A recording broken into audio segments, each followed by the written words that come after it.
Reputation broken. Character questioned. In sport, there's nothing more satisfying than hearing a big crowd go silent. Smash through the offside. Australia win the World Test Championship. If Pana says it, it's right. It has to be right. It's Pana. There's no bigger rivals than India and England. This is how I'm going to play, man. Boom, boom, boom. Australia are the World Cup champions of 1999, 2003, 2007. This is a chance to write your name in history.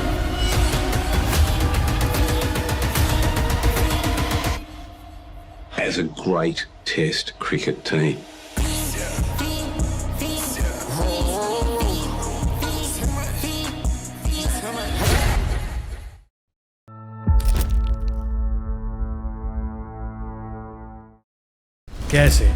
कैसे कोई player इतना attitude रखते हुए, इतना aggression रखते हुए world का number 1 batsman बन सकता है, वो भी एक टीम का कैप्टन होकर। यही सब सवाल चलते थे जब एक टाइम पर रिकी थॉमस पॉन्टिंग बैटिंग करा करते थे, फिर चाहे वो ऑस्ट्रेलिया को इनविंसिबल टीम बनाना हो या फिर 3 कंसेक्यूटिव वर्ल्ड कप जीतना। इस प्लेयर ने वो सब अचीव करा ऑस्ट्रेलिया के साथ जो कि किसी ने इमेजिन भी नहीं किया होगा, जो उन्हें उस टाइम का अनडिस्प्यूटेड गोट बनाता है। In the elite people of Australian cricket, he ticks every box. Achievement से लेकर अग्रेशन तक पॉन्टिंग ने थ्रू आउट द करियर वो सब करा जो उन्हें जीत दिलवा सकता था, फिर चाहे वो सही हो या फिर गलत। आज की इस वीडियो में हम बात करेंगे उस विलन की जो कि विलन होते हुए भी कई हीरोज से ऊपर थे। अगर उनके डोमेस्टिक करियर की बात करें तो उनका फर्स्ट क्लास डेब्यू 1992 में तस्मानिया की तरफ से हुआ था और वो तस्मानिया की तरफ से डेब्यू करने वाले यंगेस्ट ऑस्ट्रेलियन बन जाते हैं। बट ये तो सिर्फ शुरुआत थी, जहाँ पे एक तरफ Australian team Shane Warne, Steve Waugh और ग्लेन मैकग्राथ जैसे टैलेंट्स खोज के निकल रही थी, वहाँ असली विलन का आना तो भी बाकी था। अपने शानदार डोमेस्टिक सीजन की वजह से उनका इंटरनेशनल डेब्यू 15 फरवरी 1995 को साउथ अफ्रीका के खिलाफ होता है और आते ही वो 1 रन पे आउट हो जाते हैं। ये डिसमिसल मानो उन्हें कहीं ना कहीं चुप सा गया था, और ऐसा हो भी क्यों ना, हर खिलाड़ी के लिए अपना डेब्यू गेम सबसे इंपॉर्टेंट होता है, लेकिन ऑस्ट्रेलियन सेलेक्टर्स को उन पे अब भी भरोसा था और वे पॉन्टिंग के पोटेंशियल को अच्छे से पहचानते थे। उस डेब्यू के बाद पॉन्टिंग ने मानो डिसाइड ही कर लिया था कि ओडीआई डेब्यू तो ना सही, लेकिन टेस्ट डेब्यू में वो अपने आप को डिसअपॉइंट नहीं करेंगे, और कुछ वैसा ही होता है। उसी साल के एंड में दिसंबर में रिकी पॉन्टिंग अपना टेस्ट डेब्यू भी कर लेते हैं, वो भी श्रीलंका के खिलाफ। एंड इस बार बात कुछ अलग थी, उन्होंने नंबर 5 पे बैटिंग करते हुए उस टाइम की प्राइम श्रीलंकन टीम के खिलाफ 96 रन मारे थे। ऑल्दो वो अपनी सेंचुरी लगाने से चूक गए थे, लेकिन वो test debut one of the best test debut था किसी भी खिलाड़ी के लिए। ये सिलसिला यहाँ नहीं रुका, उनका पूरा इनिशियल करियर यानी 1995 से 1999 तक कुछ ऐसा ही रहा, जहाँ अगर बात हो स्लेजिंग की या फिर अग्रेशन की, पॉन्टिंग वो सब धीरे धीरे स्टैब्लिश करते जा रहे थे। उन्होंने अपनी पहली ओडीआई सेंचुरी भी श्रीलंका के खिलाफ उसी सीरीज में मारी, जहाँ उन्होंने 123 रन की शानदार नॉक खेली थी। शुरू के 1-1.5 साल में सभी बॉलर्स को पता चल चुका था कि कोई बैट्समैन डरे या ना डरे, रिकी पॉन्टिंग तो नहीं डरने वाले हैं। इस सब के बाद देखते देखते क्रिकेट का सबसे बड़ा इवेंट आ जाता है, 1996 विल्स क्रिकेट वर्ल्ड कप। हाँ, वही वर्ल्ड कप जो कि कुछ कंट्रोवर्सीज की वजह से जाना जाता है, एंड बाकी अंडरडॉग श्रीलंका की वजह से। बट इस सब के बावजूद हम ऑस्ट्रेलियन क्रिकेट टीम को इनकार नहीं कर सकते, जो कि उस टूर्नामेंट की फेवरेट भी थी, जो कि 9 साल बाद वर्ल्ड कप फाइनल में गई थी, लेकिन वर्ल्ड कप जीतने के आखिरी पड़ाव पर आकर वो नहीं जीत पाई। उस टूर्नामेंट में रिकी पॉन्टिंग ने as a middle order batsman काफी अच्छा परफॉर्म किया। अपने खेले गए 6 मैचेस में पॉन्टिंग ने टोटल 239 रन स्कोर करे, जिसमें उनकी वेस्ट इंडीज के खिलाफ लगाई maiden world cup century भी शामिल थी। बट इस सब के बावजूद पॉन्टिंग ने नॉकआउट्स में कुछ खास परफॉर्म नहीं करा। क्वार्टर फाइनल में न्यूजीलैंड के खिलाफ उन्होंने 31 रन स्कोर करे, लेकिन सेमीफाइनल में उन्हें डक का सामना करना पड़ा, और फाइनल्स में भले ही उन्होंने ऑस्ट्रेलियन टीम के लिए सेकंड हाईएस्ट रन बनाए हो, लेकिन उसका कुछ भी फायदा ना हो सका, बिकॉज ऑस्ट्रेलिया वो फाइनल श्रीलंकन टीम से हार गई, जो कि उस वर्ल्ड कप में टॉप टीम के कंपैरिजन में अंडरडॉग्स कंसिडर करी जा रही थी। फाइनल में अपनी टीम को हारता देख पॉन्टिंग ने एक चीज तो डिसाइड कर ली थी कि अगर जीतना है तो अपोजिशन को केवल आउट प्ले करना पड़ेगा। इसका नतीजा हमें आने वाले 3 वर्ल्ड कप में साफ साफ देखने को मिला। 24 जुलाई 1997 इस दिन रिकी पॉन्टिंग अपना एशेज में डेब्यू करते हैं। उस टाइम की एशेज आज के एशेज के मुकाबले काफी डिफरेंट थी। ऑस्ट्रेलिया पिछले 8 साल से एशेज डोमिनेट कर रही थी, लेकिन इस बार चैलेंज काफी टफ था पॉन्टिंग और ऑस्ट्रेलिया दोनों के लिए, जहाँ पे एक तरफ पॉन्टिंग इस हिस्टोरिक सीरीज में डेब्यू करने जा रहे थे, वहीं दूसरी तरफ ये सीरीज इंग्लैंड में थी, और इंग्लैंड में एशेज जीतने से अच्छी और क्या बात हो सकती है। 3 टेस्ट हो जाते हैं और सीरीज 1-1 की बराबरी पर खड़ी थी। तभी 4th टेस्ट जो कि लीड्स में खेला जा रहा होता वहाँ पॉन्टिंग अपना डेब्यू करते हैं एंड 127 रन की शानदार इनिंग खेल के अपनी एशेज डेब्यू पे एक सेंचुरी ठोक देते हैं। उनके ओडीआई डेब्यू का फेलियर उन्हें इतना आगे ले जाएगा इसकी किसी ने भी कल्पना नहीं करी थी। उनकी इस इनिंग की वजह से ऑस्ट्रेलिया 4 टेस्ट को जीत जाती है एंड ओवरऑल सीरीज को अपने नाम करती है बाय 3-2। 1999 तक आते आते रिकी पॉन्टिंग ने 11 सेंचुरीज जड़ दी थी जो कि ऑलरेडी काफी अच्छा नंबर था। हालांकि पूरे वर्ल्ड में वो उस टाइम पे उतना ऊपर नहीं थे, लेकिन वे ऑस्ट्रेलिया का फ्यूचर प्राइड देखे जा रहे थे। देन आता है आईसीसी वर्ल्ड कप 1999। यही वो वर्ल्ड कप है जहां से ऑस्ट्रेलिया की वन साइडेड डोमिनेंस स्टार्ट हो गई, जहां से ऑस्ट्रेलिया को एक हीरो मिला जो कि पूरी दुनिया की नजरों में विलन बनने वाला था। उस वर्ल्ड कप को ऑस्ट्रेलिया ने फाइनली अपने नाम करा था जब फाइनल में उन्होंने पाकिस्तान को वन साइडेड तरीके से हराया। पॉन्टिंग उस वर्ल्ड कप में कोई सेंचुरी तो नहीं लगा पाए, लेकिन अपने खेले गए 10 मैचेस में 354 रन मारकर वो उस टूर्नामेंट के 7th हाईएस्ट रन गेटर बने थे। उस वर्ल्ड कप में players like Steve Waugh and mark वो उस लिस्ट में पॉन्टिंग के ऊपर थे, बट वो दोनों ऑलमोस्ट अपने करियर के एंड में थे और वहीं से आगाज होता है पॉन्टिंग की ऑस्ट्रेलियन टीम का। वही ऑस्ट्रेलियन टीम जिसने हार शायद ही टेस्ट करी हो और जिसे जीतने के अलावा कुछ और नहीं आता था। पॉन्टिंग का एरा साफ साफ दिख जाएगा जहां उन्होंने अपनी टीम को एज अ कैप्टन टॉप पे लाके छोड़ दिया था। रिकी पॉन्टिंग का एरा 1999 से 2003 के बीच कंसिडर किया जाता है। हालांकि उन्हें ओडीआई टीम की कैप्टनसी 2002 और टेस्ट टीम की कैप्टनसी 2004 में मिली थी, लेकिन उनका कंट्रीब्यूशन और इन्फ्लुएंस टीम में अनमैचेबल हो गया था। इस पीरियड के दौरान ऑस्ट्रेलिया टेस्ट एंड ओडीआई दोनों में डोमिनेट कर रही थी। अगर टेस्ट सीरीज की बात करी जाए तो ऑस्ट्रेलिया ने कई सीरीज जीती। फॉर एग्जाम्पल 2002-3 एशेज जहां ऑस्ट्रेलिया 4-1 से जीती थी। भले ही ऑस्ट्रेलिया इंडिया से 2001 की बॉर्डर गावस्कर ट्रॉफी हार गई हो, लेकिन वो सीरीज पहली बात तो इंडिया में थी। ऊपर से इंडिया ने एपिक कमबैक दिया था पहले टेस्ट हारने के बाद, जिसकी बात हम किसी और वीडियो में कर सकते हैं। और इस बात में कोई डाउट नहीं है कि उस सीरीज से पहले ऑस्ट्रेलियन टीम 16 टेस्ट लगातार जीत के आ रही थी। उन सीरीज में रिकी पॉन्टिंग ने कमाल की बैटिंग करी थी और फील्ड में अलग ही एटीट्यूड रखा था। उस वक्त तक ऑस्ट्रेलिया की डोमिनेंस इतनी स्ट्रांग हो गई थी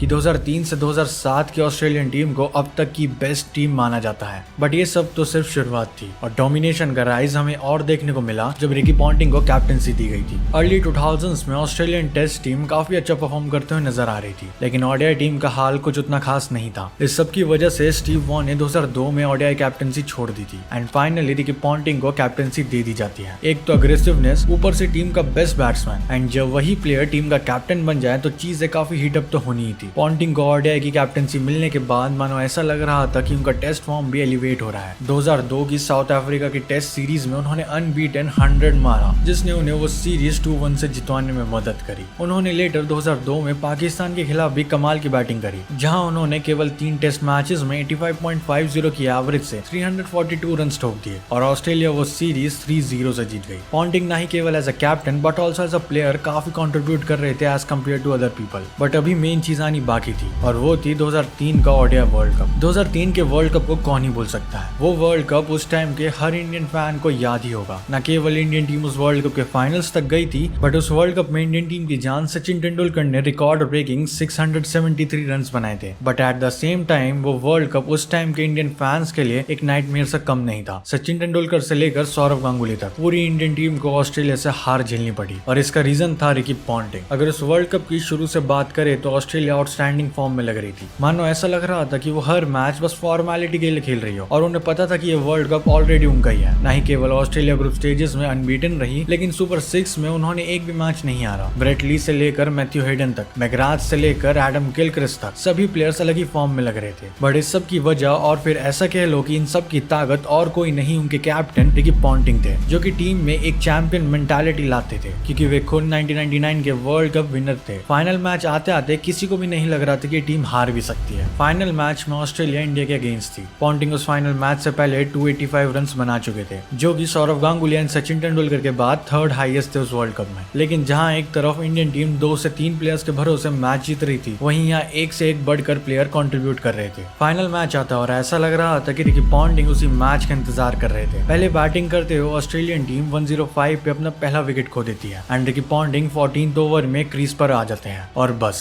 उसके बाद शुरू होता है रिकी पॉन्टिंग का तांडव। शॉट के बाद शॉट, रन के बाद रन। इनिंग खत्म होते ही रिकी पॉन्टिंग 140 रन की नाबाद पारी खेल चुके थे, जिसने इंडिया को एक तरफा हराने में काफी मदद करी और ऑस्ट्रेलिया अपना 2nd कंसेक्यूटिव वर्ल्ड कप जीत गई। 140 रन की आइकॉनिक नॉक की बदौलत पॉन्टिंग को प्लेयर ऑफ द मैच भी मिला, वो भी एक वर्ल्ड कप फाइनल में। और एज अ कैप्टन ये दूसरी बार था कि किसी कैप्टन को प्लेयर ऑफ द मैच मिला हो वर्ल्ड कप फाइनल में। इसलिए शायद स्टीव वॉ ने ओडीआई कैप्टनसी छोड़ने के बाद कुछ ऐसा कहा था, Ricky Ponting was destined to lead his country. I couldn't have handed Australian cricket's ultimate individual honor to a more capable and deserving man. Ricky Ponting 2004 से 2006 तक अपनी प्राइम फॉर्म में थे और ये कहना गलत नहीं होगा कि उन्हें 3 से 4 साल में पॉन्टिंग ने अपोजिशन को सबसे ज्यादा धोया। उन्होंने इस पीरियड के दौरान 65 टेस्ट इनिंग्स में 3574 रन्स तक मारे, जो कि किसी भी प्लेयर के द्वारा उस टाइम के हाईएस्ट थे। इसमें 13 सेंचुरीज और 15 हाफ सेंचुरीज भी शामिल थी एंड कलेक्टिव एवरेज 65 का था। ये स्टैट्स देखने में इतने अमेजिंग है कि अगर आप उसी पीरियड के दौरान द ग्रेट सचिन तेंदुलकर के स्टैट्स देखोगे तो उनकी कहानी कुछ और ही है। सचिन ने उस पीरियड में 47 टेस्ट इनिंग्स में 1626 रन बनाए थे with 4 centuries and 6 half centuries with a collective average of 39.6। यानी पॉन्टिंग उस एरा में सभी बैट्समैन को अपने पीछे छोड़ चुके थे और ऐसा ही कुछ उनकी कैप्टेंसी में भी दिखाई दे रहा था। लेकिन इन सब के बावजूद पॉन्टिंग एक कंट्रोवर्शियल प्लेयर थे। अपने एग्रेशन की मदद से उन्होंने जितनी ग्लोरी अचीव करी थी उतने कंट्रोवर्सीज भी उस फेज में शामिल थे। पॉन्टिंग का रूड बिहेवियर और एग्रेशन कई बार फील्ड में मुश्किलें खड़ी कर देता था। लेकिन पॉन्टिंग ने कितनी बार आईसीसी कोड ऑफ कंडक्ट को तोड़ा ये तो पॉन्टिंग को भी याद नहीं होगा। इसी पीरियड के दौरान उन्होंने ऑस्ट्रेलिया को एक चैंपियंस ट्रॉफी भी जितवाने में मदद करी, वो भी 2006 में। अब इस दौरान उनके कुछ इंसिडेंट और कंट्रोवर्सीज के बारे में देखते हैं। 1999 की शुरुआत में खबर आती है कि पंटर यानी रिकी पॉन्टिंग किसी क्लब की एक सीरियस कंट्रोवर्सी में शामिल थे। उनकी क्लब में एक सीरियस लड़ाई हो गई थी जिसकी वजह से उन्हें काफी चोट भी लगी थी। इस अग्रेसिव बिहेवियर की वजह से आईसीसी ने उन्हें 3 मैच के लिए सस्पेंड तक कर दिया था और उसी इंसिडेंट की खबर आने के बाद पंटर का गैम्बलिंग को लेकर शौक पूरी दुनिया के सामने आया था।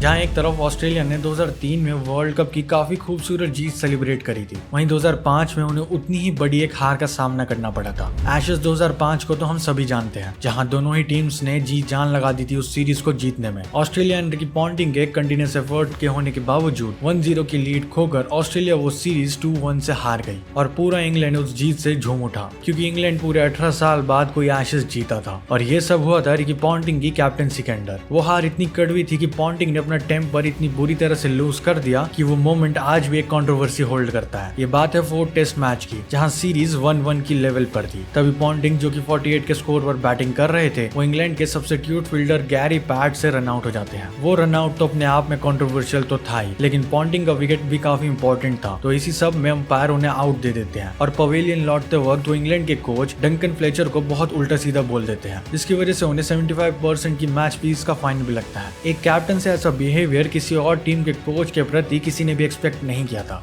देन आता है one of the biggest controversial moment, 2008 का मंकी गेट स्कैंडल, जो कि आप में से कई लोगों को याद भी होगा। उस स्कैंडल की बैक स्टोरी ही कहीं ना कहीं उस टेस्ट मैच में छुपी हुई थी, जहां इंडियन टीम का लाख एफर्ट्स करने के बावजूद इंडिया वो टेस्ट मैच दुनिया की वर्स्ट अंपायरिंग की वजह से हार गई। उस सब के बीच एक ऐसा भी इंसिडेंट हुआ था जहां बैट्समैन का डिसमिसल काफी डाउटफुल था। तभी अंपायर ने फील्डर की तरफ जो कि पॉन्टिंग थे उनसे डायरेक्टली पूछा कि वो आउट है या नहीं, एंड पॉन्टिंग ने अंपायर को उंगली ऊपर उठाते हुए साफ साफ आउट देने के लिए कहा, एंड अंपायर भी उस डिसीजन को आउट डिक्लेयर कर देते हैं। कमेंट्री बॉक्स में बैठे हुए सुनील गावस्कर इतना भड़क गए कि उन्होंने रिकी पॉन्टिंग एंड अंपायर को काफी क्रिटिसाइज भी करा। लेकिन ऐसे ही थे Ricky Ponting, controversies and aggression से भरे हुए। देखते ही देखते 2007 का वर्ल्ड कप आ जाता है और ये कहना गलत नहीं हो कि इस वर्ल्ड कप को भी ऑस्ट्रेलिया सिंगल हैंडेडली डोमिनेट करती है। लेकिन इस बार बात कुछ और ही थी, जहां पे 2003 में ऑस्ट्रेलिया का हर एक प्लेयर फॉर्म में था और यंग भी था। वहीं पे 2007 आते आते प्लेयर की एवरेज एज 34-35 हो चुकी थी। पॉन्टिंग को 33 ईयर्स के हो चुके थे, लेकिन इतनी एज में मानो उनका फॉर्म और भी बढ़ता जा रहा था। स्कॉटलैंड के खिलाफ पॉन्टिंग उस वर्ल्ड कप में पहली सेंचुरी लगाते हैं और शानदार तरीके से अपने एक और वर्ल्ड कप का आगाज करते हैं। ऑस्ट्रेलिया इस बार भी बिना कोई मैच हारे वर्ल्ड कप जीत जाती है और Ponting 3rd consecutive world cup अपने नाम करते हैं। ऑस्ट्रेलिया के प्लेयर ग्लेन मैकग्राथ उसके बाद इंटरनेशनल क्रिकेट से रिटायरमेंट लेने का फैसला करते हैं और उस वर्ल्ड कप के मैन ऑफ द टूर्नामेंट भी बन जाते हैं। 2007 का वर्ल्ड कप जीतने के बाद ऑस्ट्रेलियन टीम के वर्ल्ड कप में विनिंग स्ट्रीक 29 तक पहुंच चुकी थी, यानी ऑस्ट्रेलियन टीम ने 29 वर्ल्ड कप मैचेस लगातार जीते थे। But as a captain Ricky Ponting अपना 2nd वर्ल्ड कप जीत चुके थे एंड एज अ कैप्टन ये करने वाले वो दूसरे खिलाड़ी बन चुके थे। ये सिलसिला 2009 की चैंपियंस ट्रॉफी तक चला, जहां उन्होंने न्यूजीलैंड को हराकर 2009 की चैंपियंस ट्रॉफी भी अपने नाम करी। रिकी पॉन्टिंग की एज कैप्टन वो 4th आईसीसी ट्रॉफी थी एंड उन्होंने अपनी लीडरशिप और बैटिंग की वजह से ऑस्ट्रेलियन टीम को न्यू हाइट्स तक पहुंचा दिया था। वो अच्छे प्लेयर होने के साथ साथ एक आउटस्टैंडिंग फील्डर भी थे। इतिहास गवाह है कि किसी भी टीम का अगर कोई प्राइम फॉर्म चल रहा हो तो उसका डाउनफॉल भी कभी न कभी आया ही है और यह होना लाजमी भी है, क्योंकि जो प्लेयर्स उस टीम को पीक तक पहुंचाते हैं, उन्हीं प्लेयर्स के रिटायरमेंट के बाद टीम डाउनफॉल के पाथ पर चल पड़ती है। और ऐसा ही कुछ रिकी पॉन्टिंग के साथ होने लग रहा था। इस डाउनफॉल की शुरुआत होती है 2007 में, जब शेन वॉर्न और ग्लेन मैकग्राथ रिटायरमेंट ले लेते हैं, और 2008 में एडम गिलक्रिस्ट भी। सबसे पहले ऑस्ट्रेलिया और इंडिया के बीच सिडनी टेस्ट मैच कंट्रोवर्सी होती है, जिसके बारे में आप सब जानते ही होंगे। वो कंट्रोवर्सी इतनी ज्यादा डिस्टर्बिंग थी कि इसके बारे में हम किसी और वीडियो में डिस्कस करेंगे। लेकिन उस मैच के बाद Indian fans and even Australia press reporters Ricky Ponting के ऊपर कई सवाल लेकर चढ़ जाते हैं, और कई सारी थ्योरीज भी बिल्ड हो जाती है इस टेस्ट मैच के अराउंड। उसके बाद होती है 2008 में सीबी सीरीज, जिसको कोई इंडियन फैन कभी नहीं भूल सकता। वो सीबी सीरीज इंडिया के लिए एक हिस्टोरिक सीरीज थी, जो उन्होंने ऑस्ट्रेलिया को हराकर जीती थी। एंड इसके बाद 2008 की बॉर्डर गावस्कर ट्रॉफी में पॉन्टिंग 2-0 से वो सीरीज भी हार जाते हैं। कुछ प्लेयर्स का रिटायरमेंट ही हुआ था कि इतने में पूरी टीम को डाउनफॉल देखना पड़ गया, और अब रिकी पॉन्टिंग की कैप्टनसी के ऊपर भी सवाल उठने लग गए थे।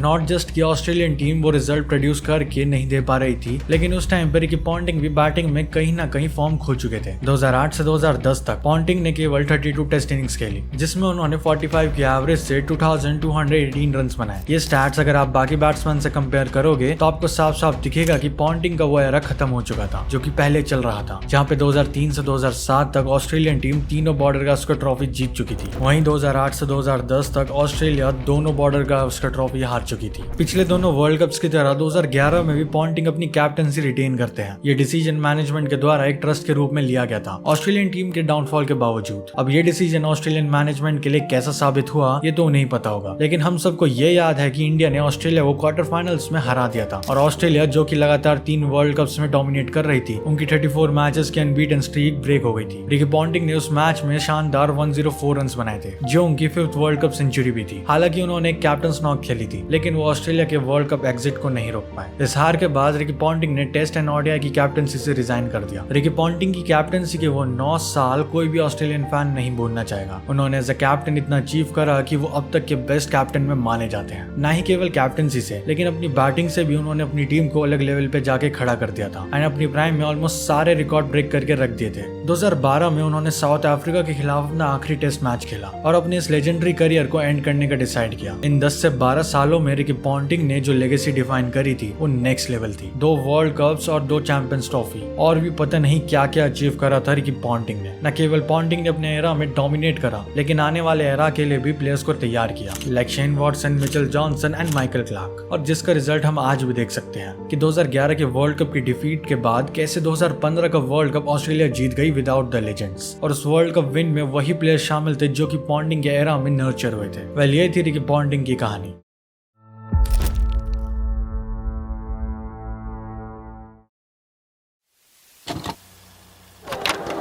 So the ground cleared now, and that's it. Australia are the World Cup champions of 1999. Champions of the 2003 World Cup. Australia have won the World Cup of 2007.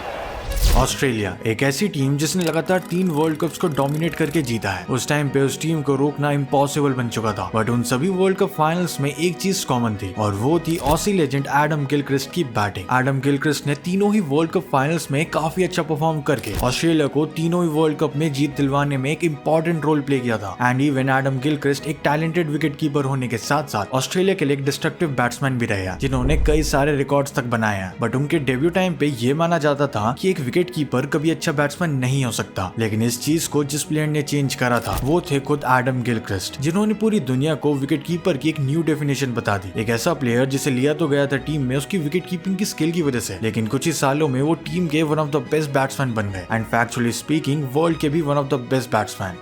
यह है स्टोरी एडम गिलक्रिस्ट की। It was like opening my eyes. If somebody wants to play cricket, play the way he played. Tough pitch over there, though, wasn't it? For us, yes.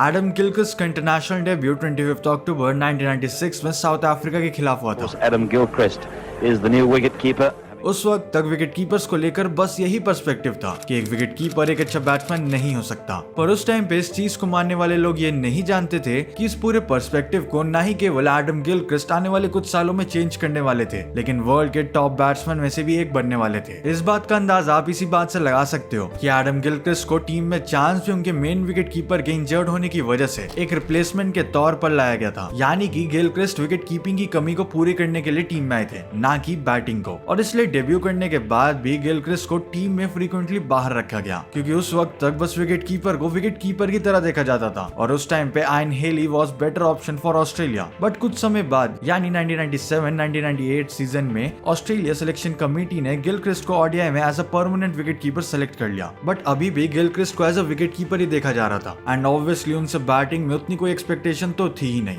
भले ही उनकी batting कितनी भी अच्छी क्यों ना हो। Number 7 पे मौका मिलने के बाद वो बिलो एवरेज ही परफॉर्म कर रहे थे, मगर विकेट कीपिंग की वजह से वो टीम में हर बार सेलेक्ट हो जाते थे। लेकिन इन सभी चीजों को चेंज किया उनकी पहली ओडीआई सेंचुरी ने, जब ट्राई नेशन कप के फाइनल में गिलक्रिस्ट ने साउथ अफ्रीका के खिलाफ एक मैच विनिंग सेंचुरी जड़ दी थी। इस सेंचुरी के बाद एडम गिलक्रिस्ट ने अपने करियर की शुरुआत तो बहुत बेहतरीन तरीके से कर दी थी, मगर अभी एक ऐसा डिसीजन आना बाकी था जिसने ना ही केवल ऑस्ट्रेलियन टीम को बल्कि पूरे क्रिकेटिंग वर्ल्ड को पूरे तरीके से बदल के रख दिया था। उस टाइम के ऑस्ट्रेलियन कैप्टन स्टीव वॉ ने एक ऐसा गैम्बल करने का सोचा जो आगे जाके Indian captain like Sourav Ganguly and M S Dhoni ने भी ट्राई किया था, और वो था किसी भी टैलेंटेड मिडिल ऑर्डर बैट्समैन को ओपनिंग में प्रमोट कर देना। और ये बताने की बिल्कुल भी जरूरत नहीं है कि जब गांगुली या धोनी ने ऐसा किया उसका रिजल्ट क्या निकल के आया, क्योंकि वो हम सबके ऑलरेडी सामने है ही। स्टीव वॉ ने गिलक्रिस्ट का पोटेंशियल देखते हुए उन्हें ओपनिंग में प्रमोट करने का डिसाइड किया, या फिर हम इसे एक तरह का गैम्बल भी कह सकते हैं। लेकिन ऐसे टाइप का एक्सपेरिमेंट या फिर गैम्बल करना एक नए प्लेयर के करियर का जन्म दे देगा, ऐसा किसी ने भी एक्सपेक्ट नहीं किया था। उस दिन के बाद एक ऐसे एडम गिलक्रिस्ट की शुरुआत हो चुकी थी जिसे आज के टाइम में हम एक लेजेंड की तरह देखते हैं, क्योंकि एडम गिलक्रिस्ट ने स्टीव वॉ के डिसीजन को गलत साबित ही नहीं होने दिया। पहले साउथ अफ्रीका के खिलाफ 104 बॉल्स में 100 रन की अमेजिंग सेंचुरी,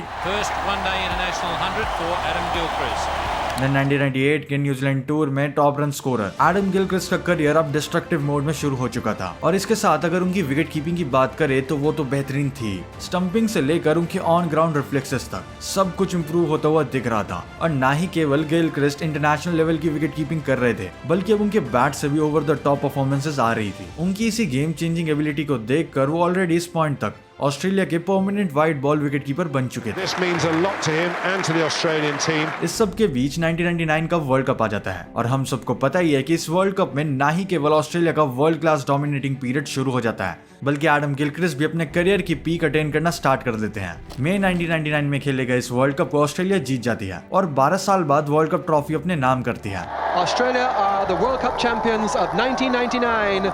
इस वर्ल्ड कप में ऑस्ट्रेलिया के लिए मेन कंट्रीब्यूटर शेन वॉन और ग्लेन मैकग्राथ तो थे ही, मगर एडम गिलक्रिस्ट ने भी इस वर्ल्ड कप में टफ सिचुएशन में ऑस्ट्रेलिया को मैचेस जितवाए थे। 10 मैचेस में 22.4 की एवरेज से उन्होंने 224 रन बनाए थे। गिलक्रिस्ट ने न केवल वर्ल्ड कप फाइनल में एक शानदार 50 जड़ी, बल्कि साथ में ऑस्ट्रेलिया की इस लेजेंडरी विक्ट्री में साथ भी दिया। अगर हम पूरे टूर्नामेंट में गिलक्रिस्ट की बैटिंग को देखें तो उनके बैट से उतने भी ज्यादा रन नहीं आ रहे थे, एंड इवन मेजॉरिटी इनिंग्स में वो फेल ही हो रहे थे। बट ग्रुप स्टेजेस में बांग्लादेश के खिलाफ मस्ट विन मैच में उन्होंने 161 के स्ट्राइक रेट से 63 रन बनाकर ऑस्ट्रेलिया को वो मैच जिता दिया था। एंड देन फाइनल्स में 54 नॉट आउट की इनिंग्स ने गिलक्रिस्ट के उस वर्ल्ड कप बैटिंग कैंपेन को एक डीसेंट कैंपेन बना दिया था।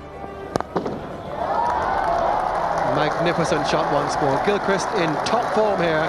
एडम गिलक्रिस्ट की वाइट बॉल में इतनी अच्छी फॉर्म को देखकर नवंबर 1999 में उनका टेस्ट डेब्यू भी हो जाता है। We're very fortunate we got Gilly coming in now. एक ऐसे फॉर्मेट में डेब्यू जहां उस पीरियड तक सभी players typically slowly and steadily patience के साथ बैटिंग किया करते थे, वहां एडम गिलक्रिस्ट अगले 7 से 8 सालों में इन सब को चेंज करने वाले थे, या फिर अगर एग्जैक्टली कहूं तो टेस्ट क्रिकेट को रेवोल्यूशनाइज करने वाले थे। इसलिए एडम गिलक्रिस्ट का टेस्ट क्रिकेट में डेब्यू ऑस्ट्रेलिया के लिए एक टर्निंग पॉइंट साबित होने वाला था। उनका डेब्यू मैच भी काफी बढ़िया गया, जहां उन्होंने विकेट कीपिंग में 5 कैचेस के साथ साथ 81 रन की पार्टनरशिप भी करी, एंड उस मैच में ऑस्ट्रेलिया पाकिस्तान को 10 विकेट से हरा देती है। जहां उनके डेब्यू मैच में उनकी बैटिंग उतनी अच्छी नहीं गई थी, वहीं अपने दूसरे मैच में आते ही वो 149 रन की एक इम्पैक्टफुल पारी खेल देते हैं। और खास बात ये थी कि उन्होंने ये जो रन्स बनाए थे वो नंबर 7 पर आके बनाए थे, और वो भी जब ऑस्ट्रेलिया एक टफ सिचुएशन में थी। और अब से गिलक्रिस्ट अपना बाकी का टेस्ट करियर नंबर 7 पर ही खेलने वाले थे, जो कि उनके ओवरऑल टेस्ट करियर को और ज्यादा इम्पैक्टफुल बनाता है। एडम गिलक्रिस्ट का test debut season was stellar, जहां उन्होंने अपने खेले गए सिर्फ 6 मैचेस में 485 रन बना दिए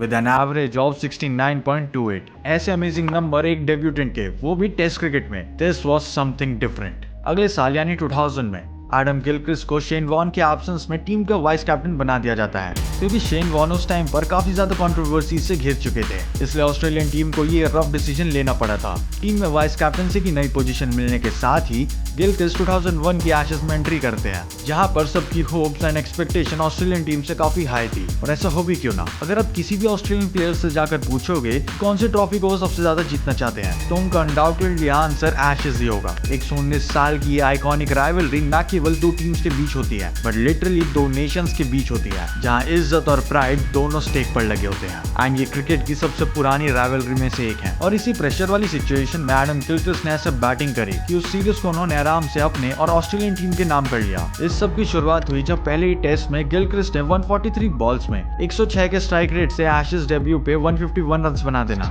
Past 150, it takes him to his highest score ever in Test match cricket. ये कोई आम बात बिल्कुल नहीं थी। ऑल्सो इस इनिंग ने ये भी प्रूफ कर दिया था कि गिलक्रिस्ट न केवल ओडीआई में बल्कि टेस्ट में भी एक्सप्लोसिव बैटिंग कर सकते हैं, और इसका फायदा ऑस्ट्रेलिया को किस हद तक हुआ ये तो हम सबको ऑलरेडी पता ही है। सेकंड टेस्ट मैच में 90 रन एंड थर्ड टेस्ट में एज अ कैप्टन उन्होंने टीम को 7 विकेट से जितवा दिया। स्टीव वो एशेज का तीसरा मैच नहीं खेल रहे थे एंड उनके एब्सेंस में गिलक्रिस्ट को टीम का कैप्टन अपॉइंट किया गया। सीरीज के खत्म होते होते ऑस्ट्रेलिया ने एशेज तो 4-1 से अपने नाम कर ही दी थी, मगर इंग्लिश क्रिकेट टीम और उनके पूरे क्राउड को जिस प्लेयर ने सबसे ज्यादा परेशान किया था वो अनयूजुअल तरीके से ऑस्ट्रेलिया को जीत तक ले गया था, और वो थे Adam Gilchrist.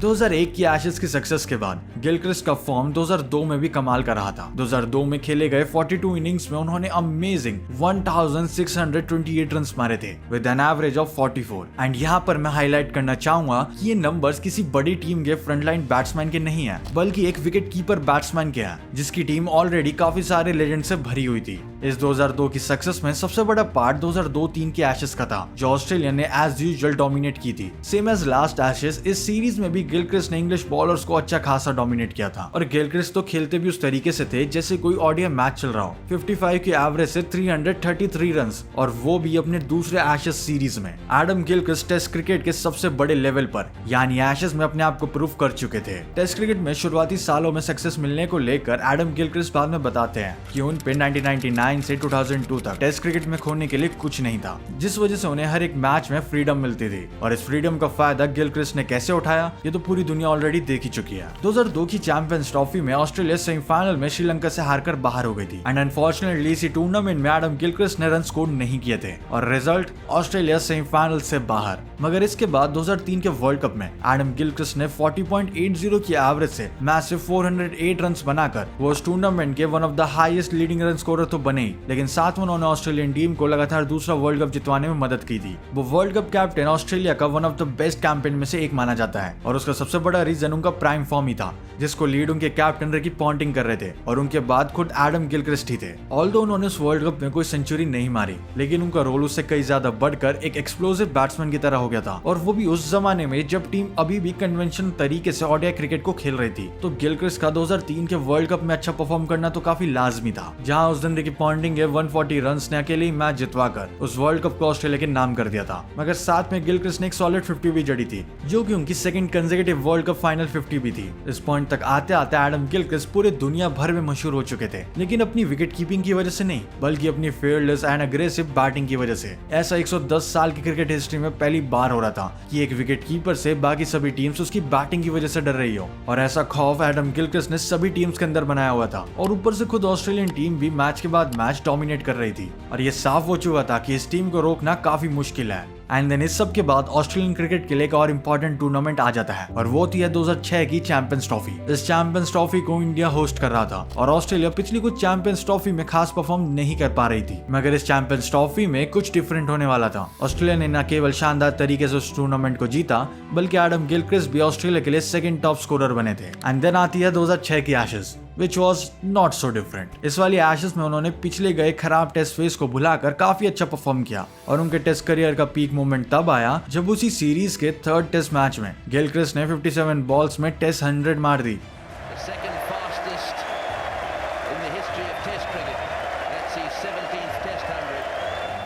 Yes, you heard it right। जो बैट्समैन अपनी बैटिंग से विकेट कीपर्स का स्टैंडर्ड चेंज कर चुका था, उसने एक बार फिर से अपनी वर्ड टेस्ट क्रिकेट में प्रूव कर दी थी, और ये 100 कोई छोटी मोटी सीरीज में नहीं आई थी, बल्कि the most iconic one Ashes में आई थी। ऑस्ट्रेलिया ने इस सीरीज को 5-0 से व्हाइट वॉश कर लिया और गिलक्रिस्ट का टेस्ट करियर वापस से ट्रैक पर आ चुका था। उन्होंने इस सीरीज में 45 की एवरेज से वॉपिंग 229 रन बनाए थे और मजे की बात यह है कि उनका स्ट्राइक रेट 100 से भी ऊपर का था। देन आता है 2007 का ओडीआई वर्ल्ड कप। जिस क्रिकेट फैन ने वर्ल्ड कप देखा होगा उन्हें ये जरूर याद होगा कि ऑस्ट्रेलिया कितनी डोमिनेटिंग तरीके से ये वर्ल्ड कप खेलती है और डोमिनेटिंग अंदाज से ये अपना 3rd कंसेक्यूटिव वर्ल्ड कप जीत जाती है। एडम गिलक्रिस्ट का भी ये 3रा वर्ल्ड कप था और फाइनल में 149 रन की अमेजिंग पारी खेलकर वो फाइनल में मैन ऑफ द मैच भी बन जाते हैं।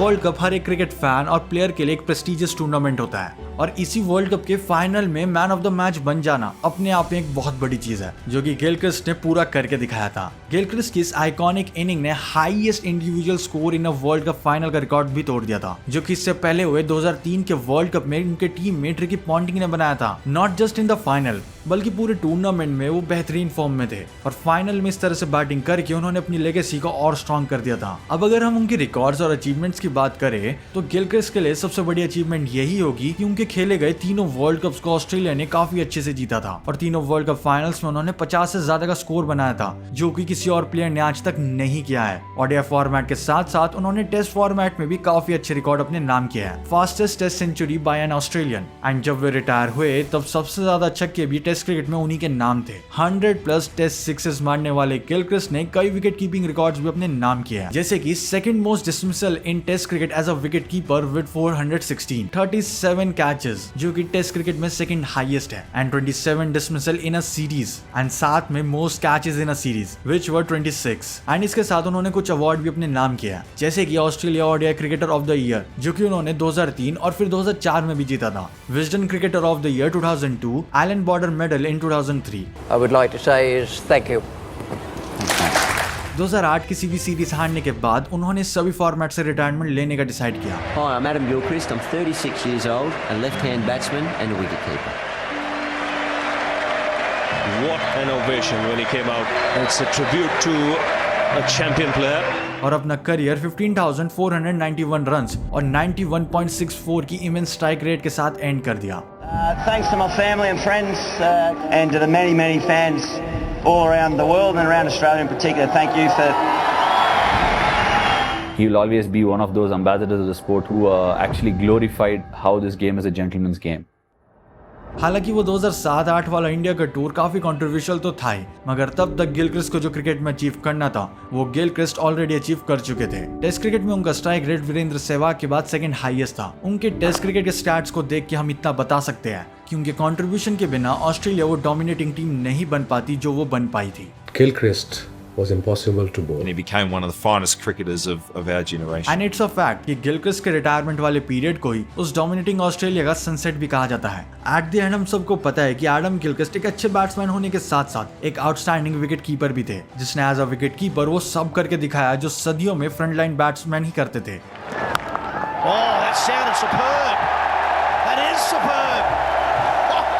And we can say he changed the perspective of looking at wicket keepers. Adam Gilchrist will always go down as the guy that made all wicket keepers around the world go, oh no. And showed the whole world. Because they all had to bat like him. How a wicket-keeper batsman can look like. I think he was one of the main reasons for the success of that brilliant Australian side he played. Adam Gilchrist disappearing off the ground. Listen to the cheer.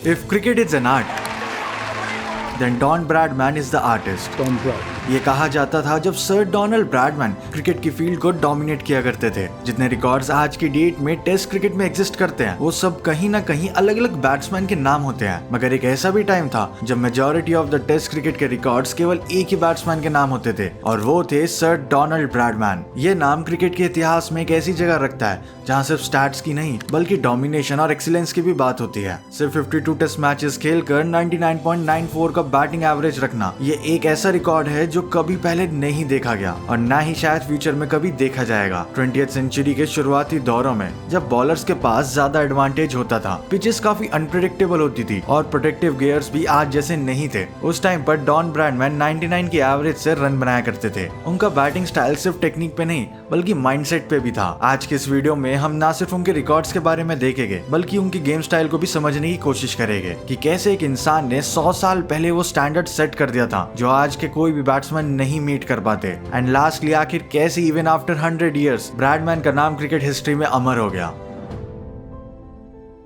वैसे तो sir Don Bradman का Australia के लिए international debut 1928 में England के खिलाफ हुआ था, लेकिन उनकी शुरुआत काफी पहले समय से हो गई थी। डॉन ब्रैडमैन ने क्रिकेट अपने स्कूलिंग डेज में ही खेलना शुरू कर दिया था और ये कहना गलत नहीं होगा कि उस वक्त पे केवल 2 ही क्रिकेटिंग पावर हाउस थे, ऑस्ट्रेलिया एंड इंग्लैंड। तो इस गेम में ब्रैडमैन को इंटरेस्ट काफी जल्दी आना शुरू हो गया था। साल 1922 में जब उन्होंने अपनी स्कूलिंग एक रियल एस्टेट एजेंट के लिए वर्क करने के लिए छोड़ी तो उन्होंने क्रिकेट को भी टेम्परेरी गुड बाय कह दिया था और उसके अगले 2 सालों तक उन्होंने स्पोर्ट के नाम पर सिर्फ टेनिस ही खेला था। Yes, tennis. ये सुनने में भी काफी अजीब लगता है कि अब यही टेनिस प्लेयर वर्ल्ड क्रिकेट को एक तरफ से रंगने वाला था। 1925-26 के सीजन में डॉन ब्रैडमैन की क्रिकेट में वापसी हो जाती है। 1926 में ऑस्ट्रेलिया टीम इंग्लैंड से एशेज हार गई थी और कई एक्सपीरियंस प्लेयर ने शॉकिंगली रिटायरमेंट भी ले लिया था, जिस वजह से सेलेक्टर्स नए और टैलेंटेड प्लेयर्स को देखने लग गए। और यही वक्त था जब सर डॉन ब्रैडमैन सेलेक्टर्स की नजर में आए थे। उन्हें ऑस्ट्रेलिया के सिडनी क्रिकेट ग्राउंड में प्रैक्टिस के लिए बुलाया गया। उसके बाद उन्हें कंट्री वीक्स नाम के डोमेस्टिक टूर्नामेंट के लिए भी सिलेक्ट किया गया, जहाँ ब्रैडमैन ने एक्सेप्शनल परफॉर्म किया। अगले सीजन में उन्होंने सिर्फ 19 साल की एज में New South Wales cricket team के लिए अपना फर्स्ट क्लास डेब्यू भी किया, जहां उन्होंने 118 रन्स की ब्रिलियंट सेंचुरी मारकर सबको शॉक कर दिया था। सीजन के फाइनल मैच में भी ब्रैडमैन ने सेंचुरी मारी और इस बार और कहीं नहीं बल्कि खुद सिडनी क्रिकेट ग्राउंड पर। इसके बाद ब्रैडमैन अगले सीजन के लिए सिडनी में शिफ्ट हो गए और सिर्फ 9 फर्स्ट क्लास टेस्ट मैचेस के बाद उन्हें ऑस्ट्रेलिया नेशनल टीम में 1928 की एशेज के लिए सेलेक्ट किया गया, जहां ऑस्ट्रेलिया का सामना पर्सी चैपमैन की इंग्लैंड टीम से होने वाला था। बट अनफॉर्चुनेटली वही हुआ जो नहीं होना चाहिए था। अपने डेब्यू मैच की दोनों इनिंग्स में वो फेल कर गए और इंग्लैंड ने ऑस्ट्रेलिया को वो मैच एक तरफा हरा दिया था। एक स्टिकी विकेट पर न केवल ऑस्ट्रेलियन टीम 66 रन पर ऑल आउट हो गई, लेकिन उस मैच को भी वो 675 रन के मैसिव मार्जिन से हार गई, जो कि आज तक की टेस्ट क्रिकेट में रन के अकॉर्डिंग सबसे बड़ी हार भी है। कोई भी नहीं इमेजिन कर सकता था कि एक लेजेंडरी बैट्समैन का डेब्यू गेम इस तरीके से एंड होगा। अब उस सीरीज के फर्स्ट मैच में फेल करने के बाद सेकंड टेस्ट में तो वो 12th मैन बन गए थे, लेकिन मेलबर्न में हुए तीसरे टेस्ट मैच में उन्होंने फर्स्ट इनिंग में 79 रन और सेकंड इनिंग में 112 रन बनाए थे। एंड देन फाइनल और 5th मैच में उन्होंने 123 का स्कोर बनाया, लेकिन फिर भी ऑस्ट्रेलिया वो एशेज 4-1 से हार गई थी। 3rd और 5th टेस्ट मैच में उन्होंने सेंचुरीज मारकर अपनी फर्स्ट एशेज सीरीज को एक डिसेंट नोट पर खत्म किया। 1930 की ऑस्ट्रेलिया की एशेज टूर इंग्लैंड में बिली वुडफुल के अंडर हुई एंड यही वो एशेज की सीरीज थी जहां पर ब्रैडमैन ने अपना 974 run in a single series का रिकॉर्ड कायम किया था, जो आज भी वर्ल्ड क्रिकेट में अनबीटन है। ब्रैडमैन ने पहले टेस्ट की दूसरी इनिंग में 131 रन बनाए, लेकिन ऑस्ट्रेलिया वो टेस्ट मैच हार गया था। देन सेकंड टेस्ट मैच जो कि लॉर्ड्स के प्रेस्टिजियस ग्राउंड पर था, वहां पर ब्रैडमैन ने 254 का स्कोर बना दिया और तीसरे टेस्ट मैच में उन्होंने अपना रिकॉर्ड और आगे बढ़ाया 334 रन बना के। Bradman has made 309 not out. जो कि उस टाइम का हाईएस्ट इंडिविजुअल स्कोर भी था। लास्ट टेस्ट मैच ओवल पर था और ब्रैडमैन ने उस मैच में 232 रन बनाए और ऑस्ट्रेलिया को वो सीरीज जिताने में बहुत इंपॉर्टेंट रोल भी प्ले किया। ब्रैडमैन ने उस सीरीज में 139 की एवरेज के साथ 2 डबल सेंचुरीज और 1 ट्रिपल सेंचुरी के साथ टोटल 974 रन बनाए थे। इंग्लैंड में जाके इस तरह से डोमिनेट करना सिर्फ डॉन ब्रैडमैन ही कर सकते थे एंड इसके साथ उन्होंने एक वर्ल्ड वाइड रिकॉर्ड भी अपने नाम कर लिया था, most run in a test series का रिकॉर्ड 139.14 की अनबिलीवेबल एवरेज के साथ, जो कि आज 94 इयर्स के बाद भी अनब्रोकन है। एंड इवन बाद में ब्रैडमैन ने अपने 254 रन वाली इनिंग को उसे अपनी लाइफ की टेक्निकली बेस्ट इनिंग्स बताया था, जहां पूरी दुनिया के सामने सर डोनाल्ड ब्रैडमैन के एक्सेप्शनल परफॉर्मेंस के बारे में पहली बार पता लगा था। आगे जाके English cricket correspondent Neville cards ने लिखा था, आज तक मैंने ब्रैडमैन की बैटिंग को एक प्रॉमिस की तरह देखा था, बट आज मैंने उसका ग्लोरियस फुलफिलमेंट भी देखा। वो थे sir Don Bradman. Sir Don Bradman की वो 1930 की रिकॉर्ड ब्रेकिंग परफॉर्मेंस इतनी टॉप नॉच थी कि उसने उस टाइम के इंग्लिश कैप्टन डॉगलस जार्डीन को चिंता में डाल दिया था। स्पेशली तब जब ऑस्ट्रेलिया के खिलाफ कंट्रोवर्शियल 1932-33 वाली एशेज सीरीज में उन्होंने कैप्टेंसी संभाली थी। इस दौरान Bradman fast bowler Harold Larwood की शॉर्ट पिच डिलीवरीज पर स्ट्रगल करते हुए नजर आते थे और उस समय ये बात कुछ इंग्लिश खिलाड़ियों ने नोटिस भी कर ली थी। इंग्लिश कैप्टन डॉगलस ने ब्रैडमैन की इस वीकनेस का फायदा उठाने का फैसला किया, जिसमें उन्होंने ट्रेडिशनल लेग स्पिन बॉलिंग को शॉर्ट पिच डिलीवरीज के साथ मिलाकर एक नए टैक्टिक पर खड़ा कर दिया, जिसे आज मॉडर्न डे क्रिकेट में हम बॉडी लाइन बॉलिंग भी कहते हैं। यह स्ट्रैटेजी इतनी अग्रेसिव थी कि इसने प्लेयर्स को खुद बर खुद को संभालने के लिए मजबूर कर दिया। जॉर्ज हिले, जिन्होंने इस एशेज के सारे मैचेस में अंपायरिंग की थी, उन्होंने कहा था, मुझे हमेशा ये डर रहता था कि कोई बैट्समैन सीरियसली इंजर्ड हो जाएगा। यही चीज बॉडी लाइन टैक्टिक की इफेक्टिवनेस बताने के लिए काफी है। ब्रैडमैन ने उस टूर का पहला टेस्ट मैच इलनेस की वजह से मिस कर दिया था, लेकिन मेलबर्न में खेले गए दूसरे टेस्ट मैच में उनका फर्स्ट बॉल पर डक देखकर ऑडियंस काफी शॉक्ड हो गई थी। But Don Bradman being Don Bradman, उन्होंने सेकंड इनिंग में एक सेंचुरी स्कोर करी एंड उस गोल्डन डक के फेलियर को उनके माइंड पे टेक ओवर ही नहीं करने दिया, जिस वजह से ऑस्ट्रेलिया वो मैच भी जीत गई। बट एक ऐसी चीज अभी डॉन ब्रैडमैन का वेट कर रही थी, जिसने पिछले एशेज सीरीज में खुद उन्हें काफी परेशान किया था, और वो थी बॉडी लाइन टैक्टिक। और साथ में अंपायर के चेहरे पर टेंशन को देखकर इस टैक्टिक के फ्यूचर को लेकर क्रिकेटिंग वर्ल्ड में एक डिबेट चालू हो गई थी कि आखिर इस टैक्टिक को बैन कर देना चाहिए या फिर नहीं। मगर फैक्ट तो ये था कि जब तक ये बातें चल रही थी, बॉडी लाइन डिलीवरीज ने डॉन ब्रैडमैन को इस सीरीज में परेशान रखा। जो खिलाड़ी 99.94 की एवरेज से आगे जाके रिटायर हुआ, उसका बैटिंग एवरेज इस सीरीज में 57.57 तक गिर गया था। अब वो उनकी टीम के लिए तो सबसे ज्यादा था, मगर एवरेज में इतना बड़ा डिफरेंस आ जाना कोई नॉर्मल बात नहीं थी। एंड इंग्लैंड ने वो एशेज 4-1 के कन्विंसिंग मार्जिन से जीत ली। बट डॉन ब्रैडमैन की क्रिकेटिंग लाइफ उनकी अचीवमेंट की तरह ही रोलर कोस्टर से भरी हुई थी। बहुत सारे रूमर्स आने शुरू हो गए थे कि उन्हें हार्ट को लेकर सीरियस हेल्थ इश्यूज है, और शायद उनका क्रिकेटिंग करियर इस चीज की वजह से दांव पर लग सकता है। विजडन्स क्रिकेट एल्मनैक ने इस बारे में ये लिखा कि बहुत बार ऐसा लगा कि ब्रैडमैन वाइल्ड स्ट्रोक्स खेलते हुए आउट हुए।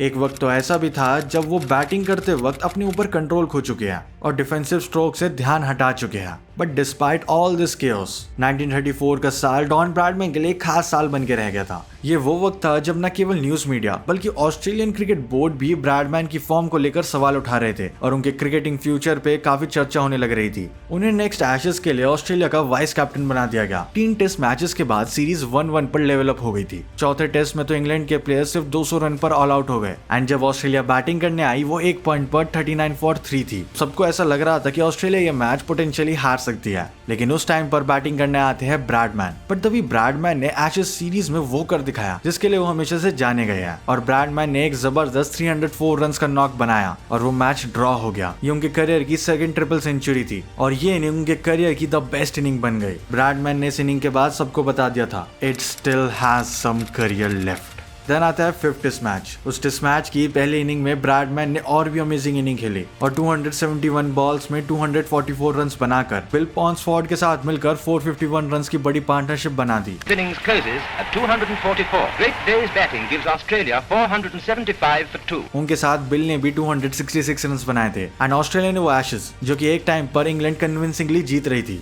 उसको 2-1 से जीत लिया। इस एशेज को ब्रैडमैन ने काफी अच्छे से डोमिनेट किया, और उन्होंने इस सीरीज में टोटल 758 रन्स बनाए with an amazing average of 94.75। उसने ऑस्ट्रेलियन क्रिकेट में एक नई होप पैदा कर दी थी, और उसी के चलते 1936-37 के दौरान सर डोनाल्ड ब्रैडमैन को ऑस्ट्रेलियन टीम का कैप्टन भी बना दिया जाता है। ये ब्रैडमैन के करियर का one of the most important moments में से एक था। कैप्टन बनने के साथ ही जैसा उनसे एक्सपेक्ट किया गया था वो वैसा बिल्कुल नहीं हुआ, बल्कि उल्टा खुद डॉन ब्रैडमैन को अपनी बैटिंग में डक का सामना करना पड़ा, और ऑस्ट्रेलिया की कैप्टनसी के अंडर पहले 2 मैचेस हार गई। ब्रैडमैन को कैप्टन बनाने का डिसीजन अब रिग्रेट तो दे ही रहा था ऑस्ट्रेलियन बोर्ड को, मगर उससे भी बड़ी बात यह थी कि ब्रैडमैन जो कि उस टाइम के सबसे प्रॉमिसिंग और डोमिनेटिंग बैट्समैन थे, वो सेम टाइप का मैजिक उन 2 टेस्ट मैचेस में दिखाने में नाकामयाब रहे थे। बट वी ऑल नो कि हम बस 2 मैचेस से किसी की कैप्टनसी को जज नहीं कर सकते, एंड इसी का एग्जाम्पल हमें बचे हुए 3 टेस्ट मैचेस में देखने को मिलने वाला था। उनकी कैप्टनसी के अंडर ऑस्ट्रेलिया ने न केवल वो बचे हुए 3 टेस्ट मैच जीते, मगर डॉन ब्रैडमैन की अमेजिंग परफॉर्मेंस ने उस सीरीज में 2-0 डाउन होने के बावजूद 3-2 से कमबैक करवा दिया। डॉन ब्रैडमैन की कैप्टनसी को क्रिटिसाइज करने वाले लोग पे ये बहुत बड़ा तमाचा था, क्योंकि उन्होंने बचे हुए 3 टेस्ट मैचेस में 1 सेंचुरी और 2 डबल सेंचुरीज भी लगा दी थी। ब्रैडमैन ने उस एशेज की सीरीज में 90 की एवरेज के साथ मैमथ 810 रन बना दिए थे, और अब ऐसा लग रहा था कि डॉन ब्रैडमैन के लिए एशेज में 800-900 रन बनाना कोई बड़ी बात नहीं है, जबकि वो हर एक परफॉर्मेंस के साथ अपने स्टैंडर्ड को सेट तो कर ही रहे थे मगर रिकॉर्ड पे रिकॉर्ड भी बना रहे थे। 1938 एशेज सीरीज में भी वही शेयर डोमिनेंस रिपीट होती है, जहां ब्रैडमैन एक बार फिर 108 की एवरेज से 434 रन्स बनाते हैं, मगर इंग्लैंड की ओवरऑल परफॉर्मेंस की वजह से वो सीरीज 2-2 से ड्रॉ हो जाती है। इस पॉइंट ऑफ टाइम तक कोई भी बैट्समैन सर डॉन ब्रैडमैन के आसपास भी नहीं था। सर पास करना तो बहुत दूर की बात है। अगले 2 साल तक ब्रैडमैन इंटरनेशनल के साथ साथ डोमेस्टिक क्रिकेट में भी काफी खेले, मगर इस सब को एक शॉर्ट ब्रेक मिलता है जब वर्ल्ड वॉर 2 के आते ही पूरी वर्ल्ड क्रिकेट रुक गई। ज्यादातर ऑस्ट्रेलियन क्रिकेटर्स ब्रैडमैन के साथ आर्मी के लिए ड्राफ्ट हो गए, लेकिन लोग तब शॉक में आए जब उन्हें पता लगा कि ब्रैडमैन का आई साइट डिफेक्टिव है, और उससे भी बड़ी बात उन्हें फिब्रोसिस नाम की प्रॉब्लम डेवलप हो गई। अप्रैल 1941 में उनका कई बार हॉस्पिटलाइजेशन भी हुआ और उन्हें फाइनली ड्यूटीज से रिलीज करके रिटायर्ड लिस्ट पर डाल दिया गया। 1945 में वर्ल्ड वॉर 2 के खत्म होने के बाद सबको उम्मीद थी कि इंटरनेशनल क्रिकेट वापस शुरू हो जाएगी और उन्हें सर डॉन ब्रैडमैन को वापस से ग्राउंड पर देखने को मिलेगा। डोमेस्टिक क्रिकेट शुरू हो चुकी थी एंड इवन कुछ फ्रेंडली मैचेस भी नेशंस के बीच खेले गए थे, लेकिन 1946 के एंड तक किसी भी मेजर क्रिकेटिंग इवेंट का साइन नहीं था। अगस्त 1945 में ब्रैडमैन साउथ ऑस्ट्रेलिया के बोर्ड के रिप्रेजेंटेटिव बन गए, बट अभी भी सब लोगों को ये फिक्र थी कि क्या उनकी हेल्थ प्रॉब्लम्स उन्हें क्रिकेट में कमबैक करने से रोकने वाली है, लेकिन ऐसे लेजेंडरी प्लेयर का करियर का एंड ऐसे नहीं होने वाला था। 1946 में होने वाली एशेज के लिए अपने आप को रिजर्व करते हुए उन्हें न्यूजीलैंड टूर को स्किप कर दिया एंड देन उन्होंने 1946 के एशेज में क्रिकेट में वापसी करी। उस टाइम पे सबसे ज्यादा खुश डॉन ब्रैडमैन के फैंस थे, क्योंकि 6 साल बाद वर्ल्ड के नंबर 1 बैट्समैन को देखना और वापस से उनकी डोमिनेटिंग बैटिंग को विटनेस करना, ये उनके फैंस के लिए बहुत बड़ी और हैप्पी बात थी। 1946 की एशेज में ब्रैडमैन ने एक सेंचुरी मारी एंड इवन ऑस्ट्रेलिया वो सीरीज 3-0 से जीत गई। डॉन ब्रैडमैन ने खुद अपने प्राइम पीरियड में एक ऐसा स्टैंडर्ड सेट कर दिया था कि उनकी ये डिसेंट परफॉर्मेंस भी फेलियर की तरह लग रही थी, मगर ये बात भी इंपॉर्टेंट है कि वो 6 साल बाद क्रिकेट जैसे खेल में against all the health problems वापसी कर रहे थे। देन साल 1947 में इंडिया के खिलाफ अपनी लास्ट इनिंग खेलकर सर डोनाल्ड ब्रैडमैन अपनी इस 99.94 की एक्स्ट्राऑर्डिनरी एवरेज के साथ अपने करियर को खत्म करते हैं। Well, it isn't often you get a big hand when you make a duck, but this was different. Don Bradman is still thought of as the greatest batsman of them all. Sir Donald Bradman ने अपने पूरे test career में 52 test matches खेले हैं, जिसमें उनके almost 7000 run है with N unreal average of 99.94। ये स्टैट्स को जितना ज्यादा देखते हैं उनके टैलेंट और डोमिनेंस की और तारीफ करने का मन करता है। Don Bradman was twice as good as anyone. उन्होंने इस बीच 29 सेंचुरीज बनाई, जिसमें से 12 डबल सेंचुरीज भी शामिल है, जो कि आज भी सबसे ज्यादा है टेस्ट क्रिकेट में। Sir Donald Bradman is clearly the best batsman that's ever walked the planet. उन 29 सेंचुरीज के साथ साथ उन्होंने केवल 13 बार 50s लगाई है, यानी 50 करने के बाद वो majority of the time directly century बनाते थे। What would you have average in today's cricket, Sir Don? And he said maybe around 70 or so. I said why 70? He goes 70 is not bad for a 90-year-old kid. My kid. उन्हें भले ही retire हुए 76 years हो गए हैं, लेकिन आज भी उनके रिकॉर्ड को कोई टच तक नहीं कर पाया। तोड़ना तो बहुत दूर की बात है। डॉन ब्रैडमैन न केवल यूनिकनेस का प्राइम एग्जांपल है, मगर इससे हमें ये भी पता चलता है कि डॉन ब्रैडमैन जैसे क्रिकेटर्स केवल एक ही बार जन्म लेते हैं। The Bradman Museum now is a living monument to the greatest batsman who ever drew breath.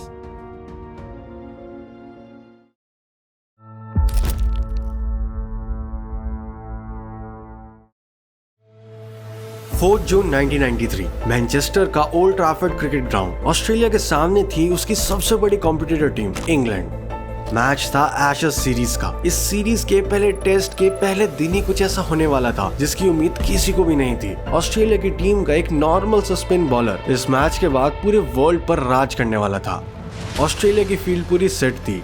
Mike Gatting अपना स्टांस ले चुके थे और उनके सामने थे शेन वॉर्न, जो कि पहली बार इंग्लैंड के घर में गेस्ट बनकर आए थे। लेकिन शेन वॉर्न के लिए इंग्लैंड की मेहमान नवाजी काफी भारी पड़ने वाली थी। एंड गेस व्हाट, जैसे ही शेन वॉर्न ने माइक गैटिंग को लेग ब्रेक फेंकी और माइक गैटिंग ने बॉल की लाइन की तरफ अपना फ्रंट फुट आगे किया, वो बॉल इतनी टर्न हुई कि बैट्समैन का ऑफ स्टंप पलक झपकते ही बाहर आ गया।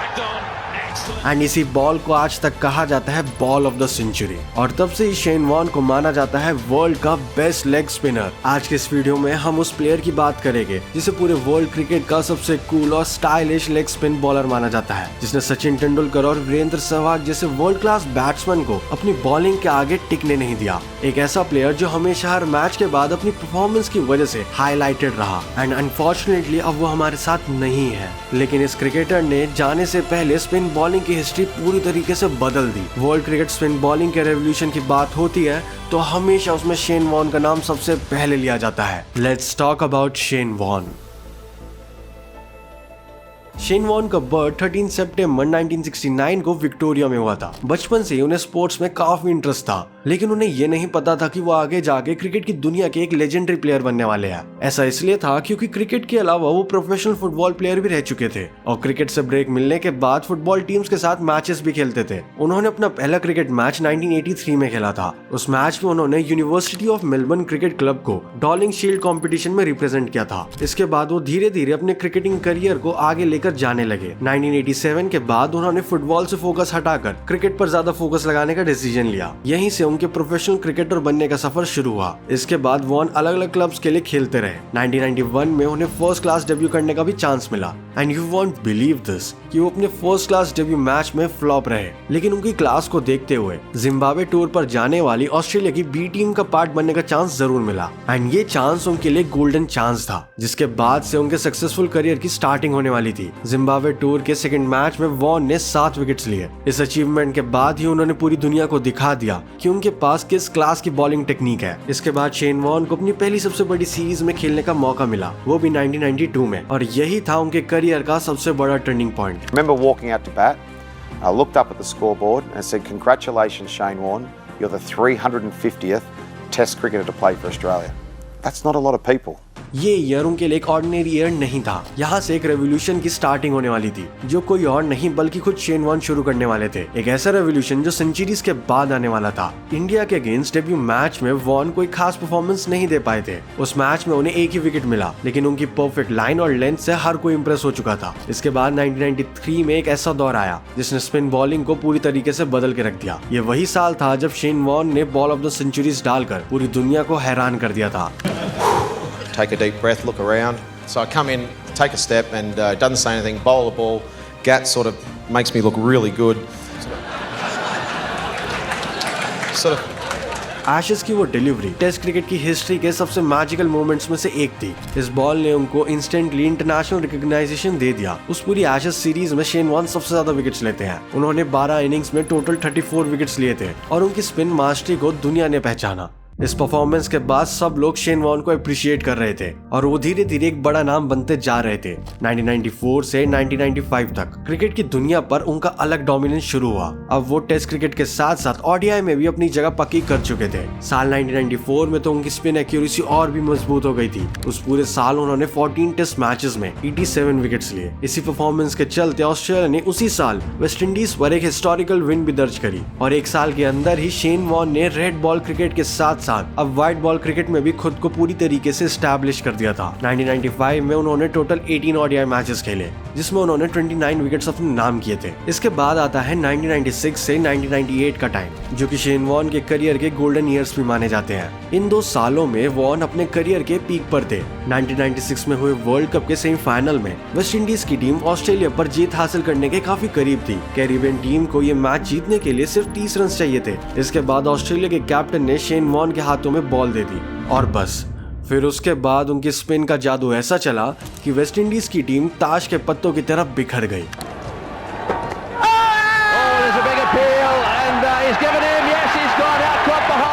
वॉर्न ने सेमीफाइनल मुकाबले में 4 विकेट्स लेकर वर्ल्ड कप की सबसे मेमोरेबल परफॉर्मेंस दी। 1996 में ऑस्ट्रेलिया के मेन स्पिन बॉलर के तौर पर खुद को एस्टैब्लिश करने के बाद वॉर्न ने 1997 में पहली बार न्यूजीलैंड के खिलाफ एक मैच में 10 विकेट्स लेने का रिकॉर्ड बनाया। इसके बाद 1998 में इंडिया के खिलाफ खेली गई सीरीज में वॉर्न ने अपनी लेग स्पिन टेक्निक को और रिफाइन किया और इंडिया के अगेंस्ट 8 विकेट फॉर 71 रन्स की परफॉर्मेंस दी, जो कि उनकी करियर की ऑल टाइम बेस्ट परफॉर्मेंस भी थी।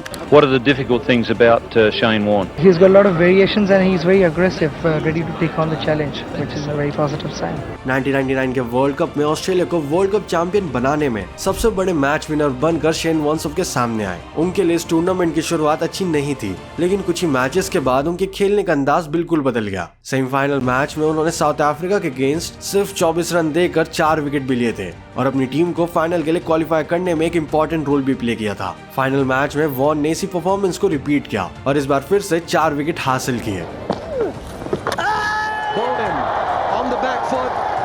वो उन दोनों ही नॉकआउट मैचेस में मैन ऑफ द मैच भी चुने गए थे। उस वर्ल्ड कप में उन्होंने टोटल 20 विकेट्स लिए, जो कि उस टूर्नामेंट का हाईएस्ट था। देन साल 2005 में शेन वॉर्न के करियर की सबसे बेस्ट इंडिविजुअल परफॉर्मेंस देखने को मिली। ये कोई नॉर्मल परफॉर्मेंस नहीं थी, बल्कि पूरे क्रिकेट हिस्ट्री की सबसे बेस्ट परफॉर्मेंस थी। वॉर्न ने 2005 में इंग्लैंड के खिलाफ हुई एशेज में 5 टेस्ट मैचेस में टोटल 40 विकेट्स ले लिए थे।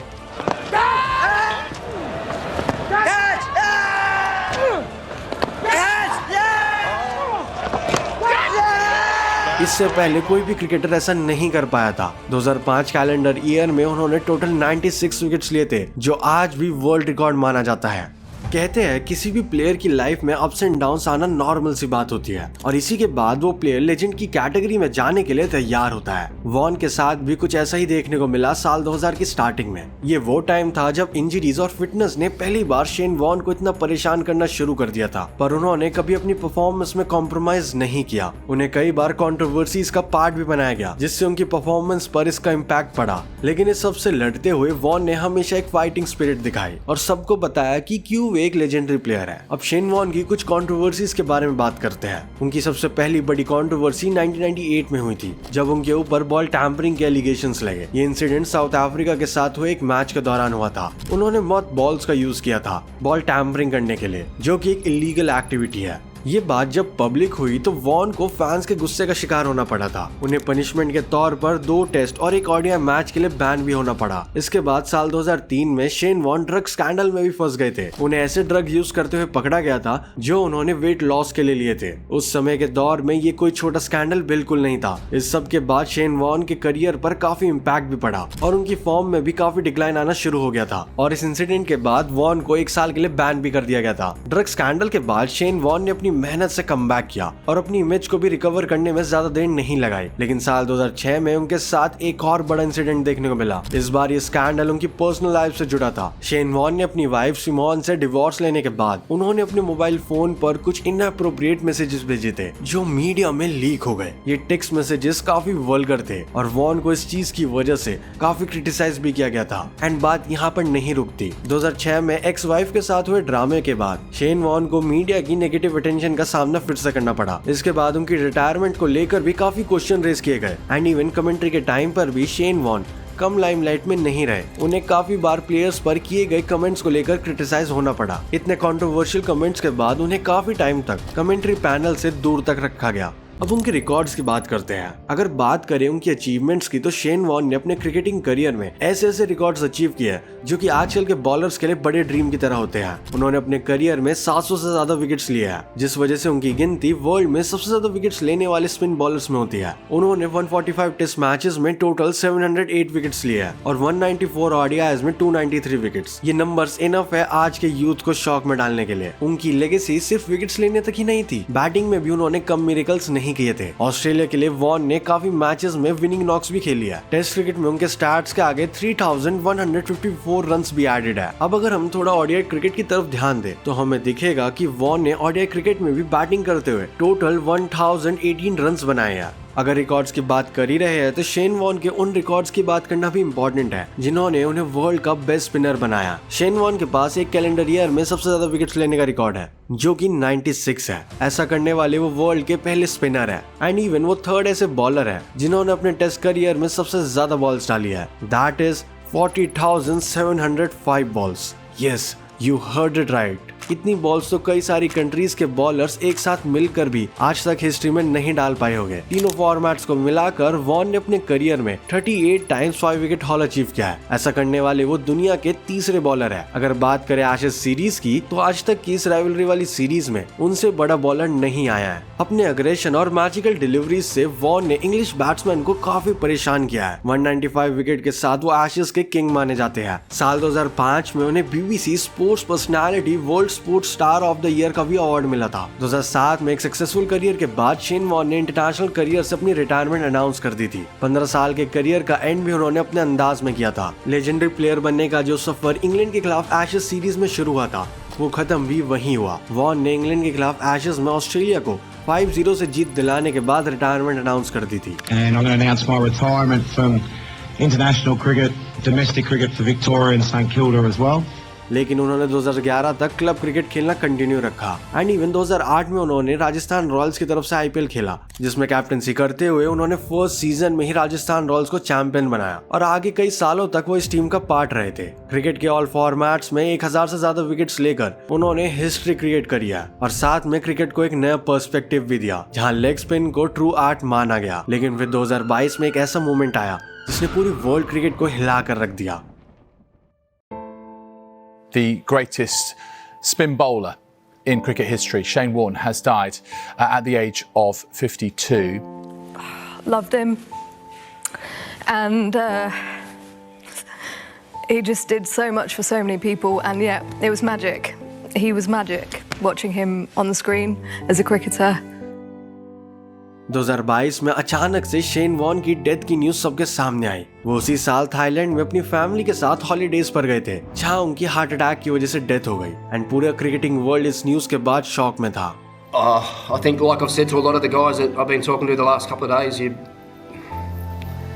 just how much you love them, I guess. I didn't say that. I wish I did. Shane Warne की प्रेजेंस ही ग्राउंड पर दूसरी टीम के लिए काफी थी। जब वो 22 यार्ड के पिच पर बॉल करते थे, उनके एक्शन से ही उनकी पर्सनालिटी का पता चल जाता था। वर्ल्ड क्रिकेट में उनका जो इम्पैक्ट था वो आज तक किसी से भी नहीं छिपा है। What was it like to play against Shane? I had no delight in playing against Shane. सिर्फ एक फॉर्मेट में ही नहीं, बल्कि उन्होंने हर फॉर्मेट में खुद की स्किल्स को डिस्प्ले किया है। Don't ever use the word tragedy in a cricket commentary situation. Today is a tragedy, mate. We've lost one of our finest ever at 52.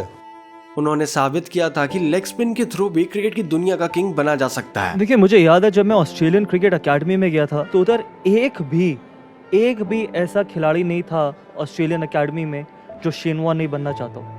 Everyone wanted to be Shane Warne. तो ये impact था उस खिलाड़ी का। वो एक cricketer ही नहीं बल्कि एक रेवोल्यूशनरी पर्सन थे, जिन्हें आज भी कहा जाता है the legendary bowler in the world cricket. The game was never the same after Warnie emerged, and the game will never be the same after his passing. Rest in peace, King. Thank you, Shane Warne, for your efforts in cricketing world. You will be missed forever.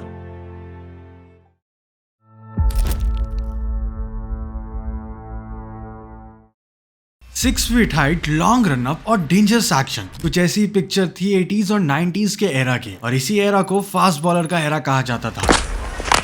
Oh, and that's the first wicket. जहां world cricket पर बस ये bowlers rule किया करते थे। पहले West Indies ने ऐसे फास्ट बॉलर्स प्रोड्यूस किए जिन्होंने सालों तक इस स्पोर्ट को बॉलर्स का गेम बनाया रखा, और वेस्ट इंडीज के बाद नंबर था ऑस्ट्रेलिया का, एक ऐसा देश जहां के प्लेयर्स को वर्ल्ड क्रिकेट के गैंगस्टर्स का टैग दिया जाता है। I don't know what was said there between Matthew Hayden and Glenn McGrath. जिसका सबसे बड़ा रीजन है इन प्लेयर्स का माइंडसेट और इनका खेलने का तरीका। ऑस्ट्रेलिया की पेस फैक्ट्री यानी कि ऑस्ट्रेलिया के फास्ट बॉलर्स, इन्होंने अपनी पूरी क्रिकेटिंग जर्नी इसी सेम प्लेइंग स्टाइल और अग्रेशन के साथ स्पेंड करी है, फिर चाहे वो क्रिकेट ग्राउंड हो या फिर ग्राउंड के बाहर की लाइफ। ये फास्ट बॉलर कभी भी किसी के आगे झुके नहीं। आज हम इस वीडियो में ऑस्ट्रेलियन पेस फैक्ट्री यानी ऑस्ट्रेलिया के ऐसे डेडलीस्ट फास्ट बॉलर्स के बारे में बताएंगे जिन्होंने इस टीम को क्रिकेट की मोस्ट सक्सेसफुल टीम बनाने में कोई कसर नहीं छोड़ी। आज के इस वीडियो में हम बात करने वाले हैं ऑस्ट्रेलिया के 3 ऐसे बॉलर्स की जिन्होंने एक पूरा एरा ही डोमिनेट किया हुआ था साथ मिलकर।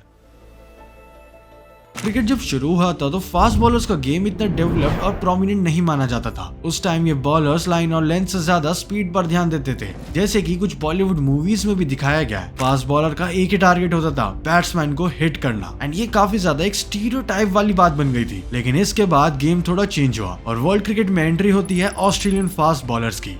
इस एरा में सबसे पहले नाम आता है ऑस्ट्रेलियन फास्ट बॉलर रे लिंडवॉल का। रे ने फास्ट बॉलिंग के कंसेप्ट को थोड़ा और ज्यादा स्पीड और अग्रेशन के साथ इंट्रोड्यूस किया, जहां स्पीड के साथ लाइन और लेंथ भी देखने को मिली। दुनिया के हर बैट्समैन के लिए यह कंसेप्ट यूनिक और डिफिकल्ट साबित हुआ, जो कि बाद में बाकी बॉलर्स के लिए भी एक टेम्पलेट बन गया था। इसके बाद इसी कंसेप्ट को और इजी कर दिया ग्लेन मैकग्राथ और ब्रेटली जैसे डेंजरस फास्ट बॉलर्स ने। इन दोनों के टीम में आने से ऑस्ट्रेलिया का फास्ट बॉलिंग का लेवल और भी इवॉल्व हो गया था। अब सबसे पहले बात करते हैं ग्लेन मैकग्राथ की। ग्लेन मैकग्राथ एक ऐसा बॉलर जिसकी एक्यूरेसी ने उस टाइम दूसरे बॉलर्स को कभी लाइमलाइट में आने ही नहीं दिया। इस बॉलर की तारीफ खुद क्रिकेट के भगवान कहे जाने वाले सचिन तेंदुलकर ने भी अपने हर इंटरव्यू में करी है। So after playing the first over, I went up to Dada and I said, I told him कि हम ऐसे ही खेलेंगे तो मैकग्रा के analysis would be 8 overs, 5 maidens, 6 runs and 4. McGrath को आज भी पूरे वर्ल्ड क्रिकेट के सबसे लेजेंडरी बॉलर्स में से एक माना जाता है। ऑल्दो उनकी स्पीड बाकी बॉलर्स की तरह ज्यादा नहीं थी, लेकिन उनकी डिलीवरीज की कंसिस्टेंसी और उनकी यॉर्कर्स ने उन्हें एक लेजेंडरी बॉलर बना दिया। उन्होंने अपने पूरे क्रिकेटिंग करियर में सिर्फ कंसिस्टेंसी पर फोकस किया और यही उनका सबसे बड़ा वेपन था, एक ऐसा वेपन जिसका डिफेंस किसी के पास बिल्कुल नहीं था। 1993 में ऑस्ट्रेलियन क्रिकेट अपने पीक पर था। स्पिन बॉलिंग डिपार्टमेंट इफेक्टिव तरह से अपोनेंट्स को डाउन करने में लगा हुआ था एंड उसी मोमेंट में टीम में एंट्री हुई ग्लेन मैकग्राथ की। मैकग्राथ ने 12 नवंबर 1993 को न्यूजीलैंड के अगेंस्ट WCA ग्राउंड में अपना टेस्ट डेब्यू किया। अपने डेब्यू मैच की फर्स्ट इनिंग में मैकग्राथ ने 2 और सेकंड इनिंग में 1 विकेट लिया, लेकिन उनकी परफॉर्मेंस को जज उनकी विकेट से नहीं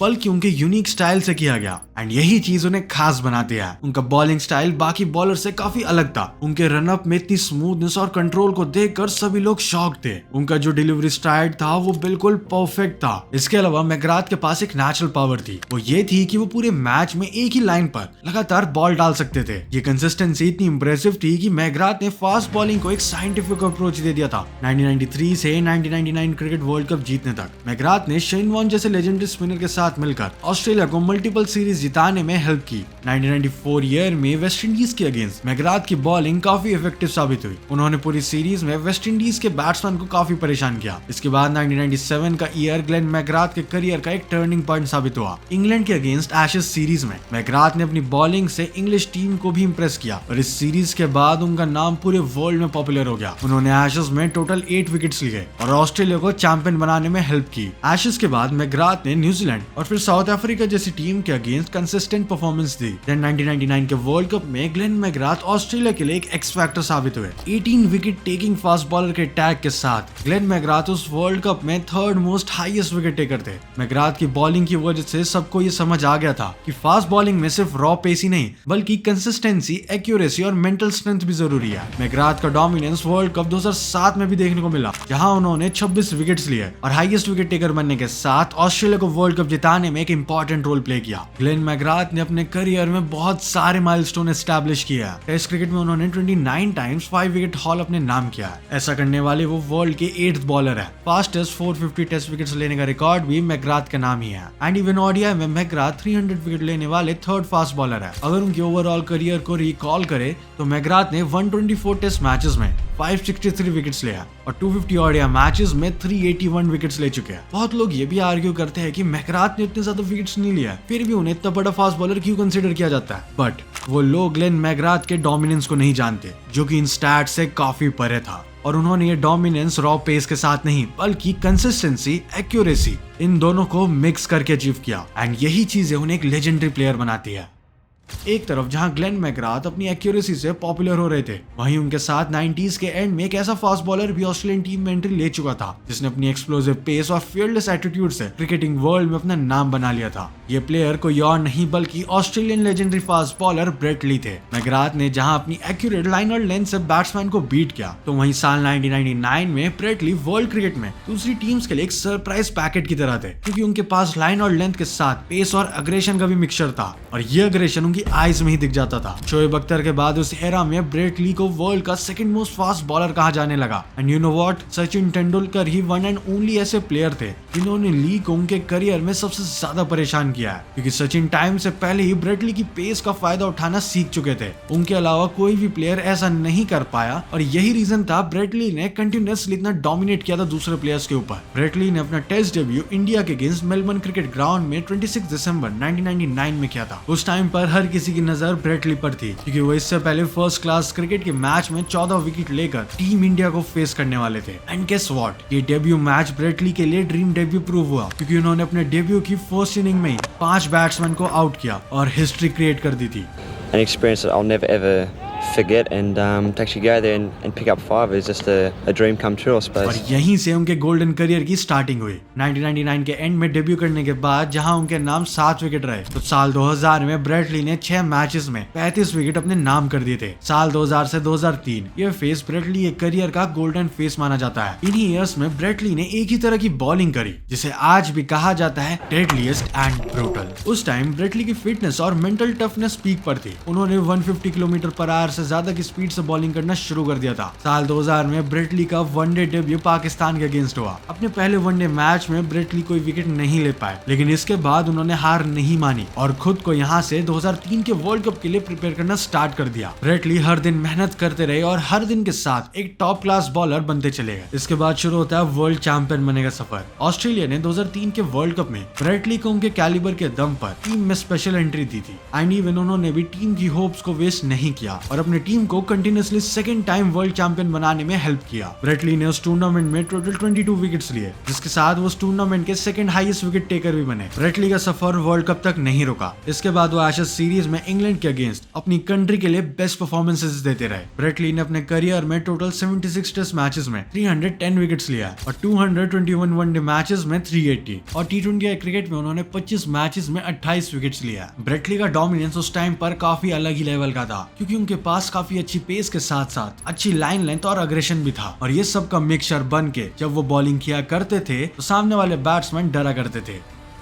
2000s के स्टार्टिंग के एरा में मैकग्राथ और ब्रेट ली के साथ साथ ऑस्ट्रेलियन फास्ट बॉलिंग की रिस्पॉन्सिबिलिटी नेथन ब्रैकेन के कंधों पर भी थी। ऑल्दो मैकग्राथ और ली की पॉपुलैरिटी ने नेथन ब्रैकेन को ज्यादा लाइमलाइट में नहीं रखा, लेकिन इस बॉलर ने अपनी एक अलग ही इमेज बनाई हुई थी और ऑस्ट्रेलिया को वर्ल्ड चैंपियन बनाने में अपना पूरा सपोर्ट दिया था। एंड यस, नेथन ब्रैकेन को एक अंडररेटेड बॉलर की कैटेगरी में रखा जाता है, लेकिन उनकी परफॉर्मेंसेस कभी भी अननोटिस नहीं रही। डोमेस्टिक क्रिकेट में अच्छी परफॉर्मेंसेस देने के बाद ब्रैकेन को साल 2001 में ऑस्ट्रेलिया ए टीम में चांस मिलता है, जहां उन्होंने अपने पेस और स्विंग से सेलेक्टर्स को दिखाया कि वो इंटरनेशनल क्रिकेट में अपने आप को एस्टैब्लिश कर सकते हैं। इसके बाद साल 2001 में मेलबर्न में नेथन ब्रैकेन को फर्स्ट टाइम वेस्ट इंडीज के अगेंस्ट ओडीआई मैच में खेलने का मौका मिलता है। हालांकि इस मैच में वो एक ही विकेट ले पाते हैं, लेकिन इस मैच के बाद रिकी पॉन्टिंग ब्रैकेन की बॉलिंग देखकर काफी इंप्रेस हुए थे। ऑस्ट्रेलिया के फास्ट बॉलर्स की बात करते हैं तो हम सब ब्रेट ली और ग्लेन मैकग्राथ जैसे बॉलर्स को याद करते हैं, लेकिन left arm fast bowler Nathan Bracken ने अपनी फास्ट और स्विंग बॉलिंग से अपनी एक अलग ही पहचान बनाई थी और यही उनका एक यूनिक पॉइंट था। वो कभी भी ओवर द टॉप अग्रेसिव नहीं थे, लेकिन उनकी लाइन और लेंथ बहुत टाइट होती थी, जो कि बैट्समैन को काफी ज्यादा प्रेशर में डालती थी। 2003 में नेथन ब्रैकेन ने टेस्ट डेब्यू भी किया,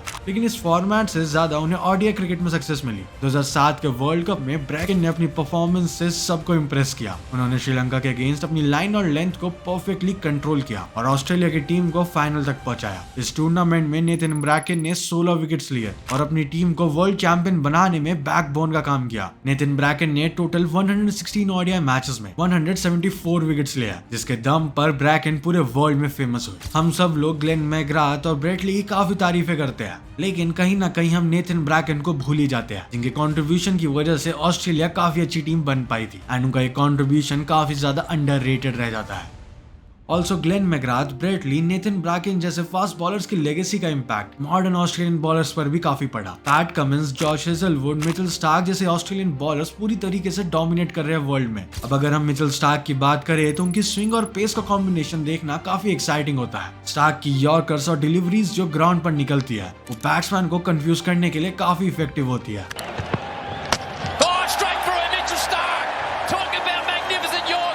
और वहीं पैट कमिंस, जो कि हर मैच में अपनी स्पीड के साथ साथ एक्यूरेसी और कंसिस्टेंसी भी मेंटेन करते हैं। फिर है जॉश हेजलवुड, जो कि अपनी बाउंसर से बैट्समैन को हमेशा से बीट करने का काम करते हैं। एंड इवन अगर आप इंडियन फास्ट बॉलर्स की तरफ देखें तो वो लोग भी ऑस्ट्रेलियन फास्ट बॉलर से काफी ज्यादा इंस्पायर्ड है। बॉलर्स लाइक जहीर खान और ईशांत शर्मा ये ऐसे बॉलर्स हैं जिन्होंने ऑस्ट्रेलियन माइंडसेट को अपनाया और इंडिया के लिए सक्सेसफुल गेंदबाज बने। By the way, Discord server join करना मत भूलना, वहां पर हम क्रिकेट रिलेटेड डिस्कशंस करेंगे। अगर आपको ज्वाइन करना है तो आपको लिंक डिस्क्रिप्शन में मिल जाएगा, डू चेक आउट। ऑस्ट्रेलिया को अगर एक चीज वर्ल्ड की बेस्ट टीम बनाता है तो वो इस टीम के प्लेयर्स का माइंडसेट,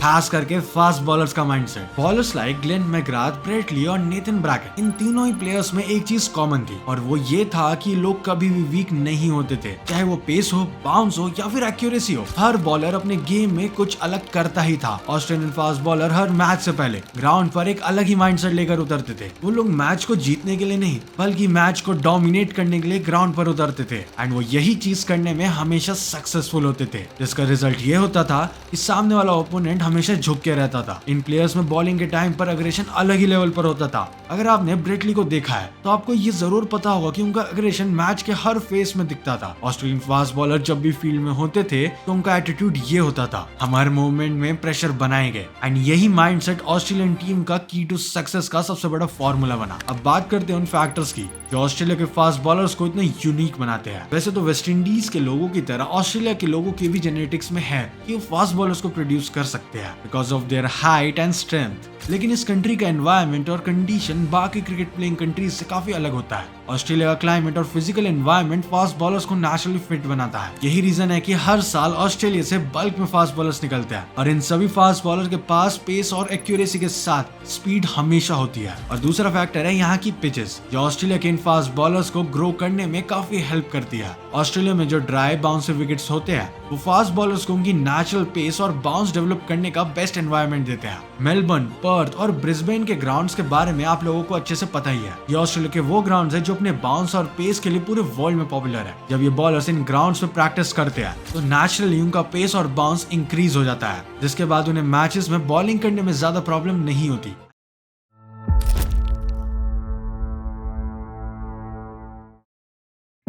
मार्च 2018 ये इंटरव्यू इंटरनेट पर आता है। That as captain of the Australian cricket team, I take full responsibility. उस टाइम के one of the best cricketer और हमारी जनरेशन के सबसे बेहतरीन टेस्ट प्लेयर स्टीव स्मिथ पूरे क्रिकेटिंग वर्ल्ड के सामने रोते हुए मीडिया और प्रेस को सॉरी कहते हुए नजर आ रहे हैं। To fans of cricket all over the world, I'm sorry. जिस प्लेयर ने लिटरली टेस्ट क्रिकेट को रूल किया है एंड ऑलमोस्ट हर कंट्री के अगेंस्ट रन्स बनाए हो, आखिर क्यों वही खिलाड़ी इस इंटरव्यू में इमोशनली टूट चुका है? और केवल स्टीव स्मिथ ही नहीं बल्कि उस दिन हमें डेविड वार्नर का भी ऐसा ही हाल देखने को मिला। I want to sincerely apologize for betraying your trust in me. ये दोनों ही प्लेयर्स उस टाइम पर ऑस्ट्रेलियन टीम के कैप्टन और वाइस कैप्टन थे। बट आखिर ऐसा क्या हुआ कि ऑस्ट्रेलियन टीम के दो रूलिंग जायंट्स जिनकी वजह से ऑस्ट्रेलिया मेजॉरिटी टाइम जीतती आई थी और जो ऑस्ट्रेलियन क्रिकेट टीम को काफी आगे लेकर आए हो, वो उस दिन मीडिया के सामने पूरे क्रिकेटिंग वर्ल्ड से सॉरी मांग रहे थे? वेल, इसका एक सिंपल सा रीजन है, the famous sand paper gate scandal. वही स्कैंडल जिसकी वजह से अपने प्राइम में खेल रहे स्टीव स्मिथ और डेविड वार्नर को अपने करियर में 1 साल का बैन झेलना पड़ा। वो मोमेंट सिर्फ ऑस्ट्रेलियन फैंस के लिए ही नहीं बल्कि पूरे क्रिकेट के लिए काफी शर्मनाक मोमेंट था। उस समय स्टीव स्मिथ और डेविड वार्नर की इतनी ज्यादा ट्रोलिंग हुई एंड उन्हें इतनी हेट मिली कि वहां पर ऐसा लगा कि अब ये इन दोनों के करियर का लास्ट पॉइंट है एंड जो भी उनके करियर में अच्छा गया है वो अब कभी भी वापस नहीं आ पाएगा। सभी लोग अब डेविड वार्नर और स्टीव स्मिथ को नीचा दिखाने और सोशल मीडिया पर हेट देने में लगे हुए थे। सबको लग रहा था कि अब उनकी लेगेसी खत्म हो जाएगी एंड ये उनके करियर का एंड है। मगर ऐसे सोचने वाले लोगों को इसका बिल्कुल भी आइडिया नहीं था कि जिन प्लेयर्स की वो आज ट्रोलिंग कर रहे हैं वही दोनों अगले 5 साल में एक T20 वर्ल्ड कप, एक ODI वर्ल्ड कप और एक वर्ल्ड टेस्ट चैंपियनशिप ट्रॉफी उसी ऑस्ट्रेलिया के लिए जीतेंगे जिसने उन्हें 1 साल के लिए क्रिकेट से बैन कर दिया था। आज के इस वीडियो में हम बात करेंगे कि कैसे वार्नर और स्मिथ ने अपने लाइफ के इतने लो पॉइंट के बाद इतना अनरियल कमबैक दिया जिससे न केवल उन्होंने अपने हेटर्स का मुंह बंद किया बल्कि जो लेगेसी उनकी खत्म हो सकती थी उसे मेंटेन और ग्लोरीफाई कर दिया। Let's talk about the comeback of Warner and Smith.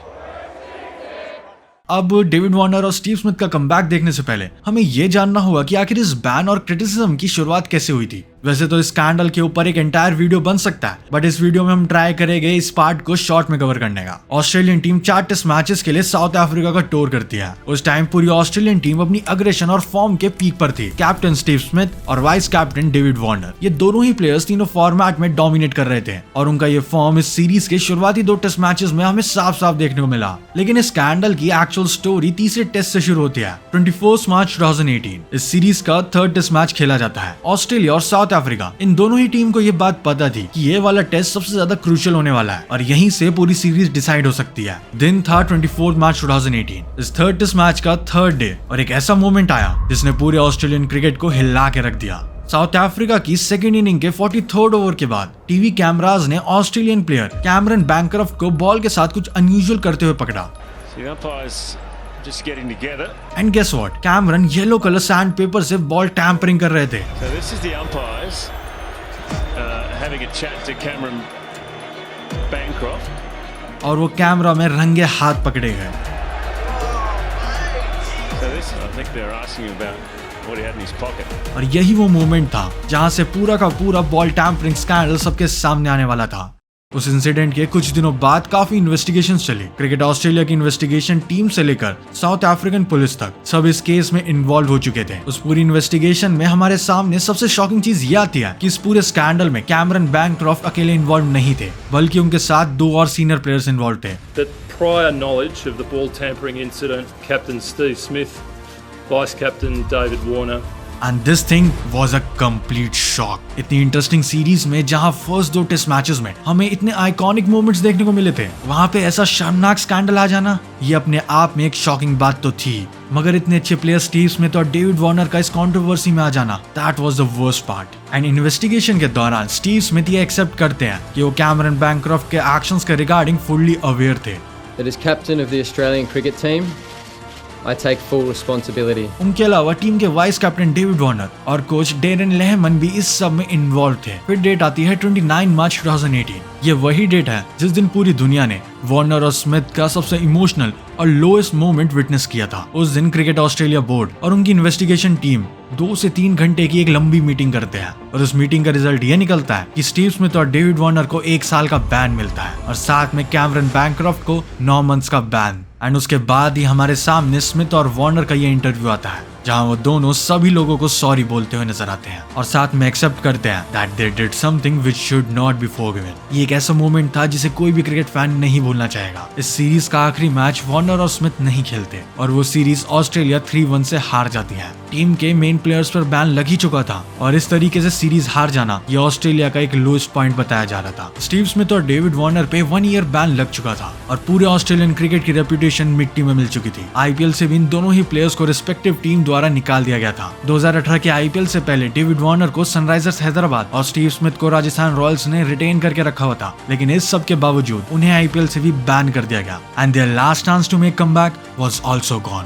But Was it really? ये कहना बिल्कुल गलत नहीं होगा कि वो एक बैन का 1 साल स्टीव स्मिथ और डेविड वार्नर के लिए एक हेल की तरह था, जहां पे वो उस 1 साल में अपनी टीम और अपने लिए काफी कुछ अचीव कर सकते थे। लेकिन इन्हीं सब के पीछे एक ऐसे कमबैक की तैयारी हो रही थी जो कि ऑस्ट्रेलियन फैंस के लिए ही नहीं बल्कि क्रिकेट हिस्ट्री को लाइफ टाइम याद रहने वाला था। The road to redemption begins. David Warner और स्टीव स्मिथ का 1 ईयर बैन 2019 में खत्म होता है। वो एकदम परफेक्ट समय था दोनों ही प्लेयर्स के कमबैक के लिए, क्योंकि जून 2019 में क्रिकेट वर्ल्ड कप आ रहा था और वो दोनों ही अपनी टीम के लिए कितने वाइटल एसेट साबित होने वाले थे ये हम सब ने 2019 के वर्ल्ड कप में लाइव विटनेस किया था। 1 जून 2019 डेविड वार्नर और स्टीव स्मिथ 1 साल के बैन के बाद अपना पहला मैच अफगानिस्तान के खिलाफ खेलते हैं एंड जैसे वो दोनों परफॉर्म करते हैं ऐसा लग ही नहीं रहा था कि वो क्रिकेट से 1 साल तक दूर रहे थे। डेविड वार्नर 113 बॉल्स में 89 रन बनाते हैं and man of the match का अवार्ड भी जीतते हैं। अगर हम पहले डेविड वार्नर की बात करें तो ये फैक्ट है कि अगर उस वर्ल्ड कप में रोहित शर्मा अपनी पीक फॉर्म में वो 5 सेंचुरीज ना लगाते तो जिस हिसाब से वार्नर उस वर्ल्ड कप में रन बना रहे थे टॉप स्कोरर वही होते। ऑस्ट्रेलिया को जिस डेविड वार्नर की वर्ल्ड कप में जरूरत हमेशा से रही थी उसी अंदाज में डेविड वार्नर देखने को मिलते हैं।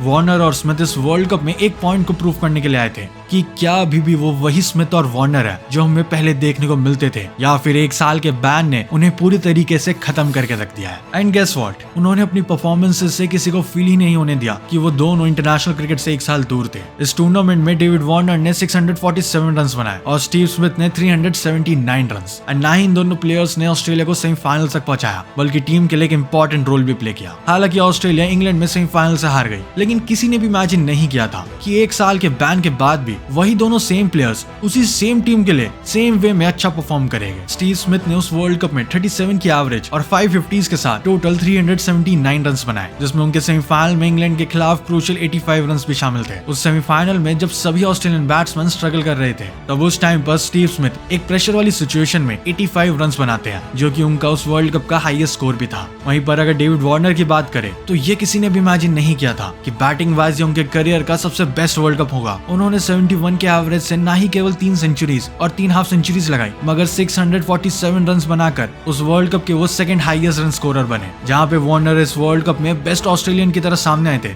वहीं पर स्टीव स्मिथ का केस थोड़ा डिफरेंट था। भले ही उन्होंने 379 रन बनाए थे but he was not that impressive, क्योंकि अभी भी स्टीव स्मिथ अपने फेवरेट फॉर्मेट टेस्ट क्रिकेट जिसके लिए वो जाने जाते हैं उसका बेसब्री से इंतजार कर रहे थे एंड उनका ये इंतजार अगले महीने ही खत्म हुआ। Now comes the 2019 Ashes. ये Ashes series one of the most iconic series में से एक मानी जाती है। Well, has he dropped the ashes? और इसके पीछे काफी सारी रीजंस हैं। फिर चाहे वो जोफ्रा आर्चर का इस सीरीज में फ्यूरी डेब्यू हो या फिर वो बेन स्टोक्स की greatest test knock. One of, if not the greatest Test match innings ever played. But वो सीरीज जिस चीज के लिए जानी जाती है वो है स्टीव स्मिथ का आइकॉनिक कमबैक, जिसने केवल स्टीव स्मिथ की रेपुटेशन को ही नहीं बचा लिया था बल्कि हम सब क्रिकेट फैंस को एक सेंसेशनल परफॉर्मेंस विटनेस करने को भी मिला था। और ये कहना बिल्कुल भी गलत नहीं होगा कि न केवल इंग्लैंड क्रिकेट टीम बल्कि सभी इंग्लिश क्रिकेट फैंस इस टूर का वेट कर रहे थे, क्योंकि वो सीरीज केवल क्रिकेट तक ही सीमित नहीं थी। ऐसा इसलिए क्योंकि जहाँ पे एक तरफ English crowd one of the most toxic crowd में से एक माना जाता है, जहाँ वो विजिटिंग प्लेयर्स को बू और ट्रोल करके परेशान कर देते हैं, वहीं पे Steve Smith ball tampering ban के बाद पहली बार इंग्लैंड का टूर कर रहे थे। बस फिर होना क्या था, टीम बस का ग्राउंड में जाने से लेकर उनकी बैटिंग आने तक पूरा क्राउड सैंड पेपर लेके पहुंच गया just to troll Steve Smith. ऐसा लग रहा था कि पूरे इंग्लिश क्राउड ने अभी तक उनके बॉल टैंपरिंग स्कैंडल को माफ नहीं किया था, और ऐसा भी लग रहा था कि वो ऑस्ट्रेलियन क्राउड से ज्यादा गुस्सा है। अभी ऑब्वियसली उनका कंसर्न नहीं था, ये बस क्रिटिसिज्म था। एंड ऐसे ही सिमिलर हुआ था 2019 के वर्ल्ड कप में, जहाँ पे स्टीव स्मिथ को काफी ज्यादा बू और ट्रोल किया जा रहा था। And even India versus Australia वाले मैच में जब क्राउड स्टीव स्मिथ को बू कर रहा था तब विराट कोहली आगे आए एंड उन्होंने क्राउड को बू करने से मना किया और स्टीव स्मिथ को सपोर्ट किया। अब क्राउड काफी ज्यादा रुथलेस बन चुका था। अब ये परफेक्ट अपॉर्चुनिटी थी स्टीव स्मिथ के पास to make his comeback extraordinary, जिससे वो पूरे क्राउड को चुप करवा पाए। इस मैच में ऑस्ट्रेलियन टीम टॉस जीतती है और बैटिंग करने का डिसाइड करती है and English bowling lineup Australian batting lineup को चीर के रख देती है। डेविड वार्नर 8 रन्स पे और कैमरन बैंक्रॉफ्ट केवल 3 रन्स बनाकर आउट हो जाते हैं। जो क्राउड पहले से ही टॉक्सिसिटी से पागल हो चुका था, वो इंग्लैंड बॉलिंग की मास्टर क्लास देखकर और अग्रेसिव हो गया था और स्टीव स्मिथ और वार्नर को बुरी तरीके से बू कर रहा था। ऑस्ट्रेलिया का कोई भी बैट्समैन हाफ सेंचुरी तक नहीं बना पाया। सारे के सारे ऑस्ट्रेलियन बैट्समैन स्ट्रगल करते हुए नजर आ रहे थे, सिवाय एक बैट्समैन के, स्टीव स्मिथ।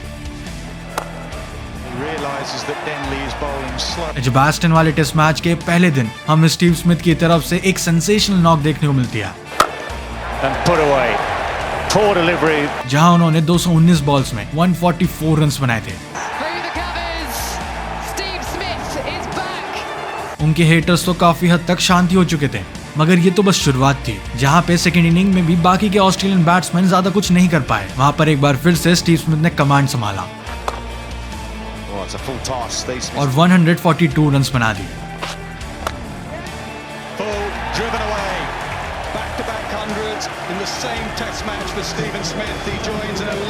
जस्ट इमेजिन, जिस प्लेयर के ऊपर बैटिंग और एनवायरनमेंट का सबसे ज्यादा प्रेशर था, वही बैट्समैन उस टेस्ट मैच में एक नहीं बल्कि 2 मैच विनिंग नॉक खेल देता है और बाकी का काम ऑस्ट्रेलियन बॉलर्स कर देते हैं।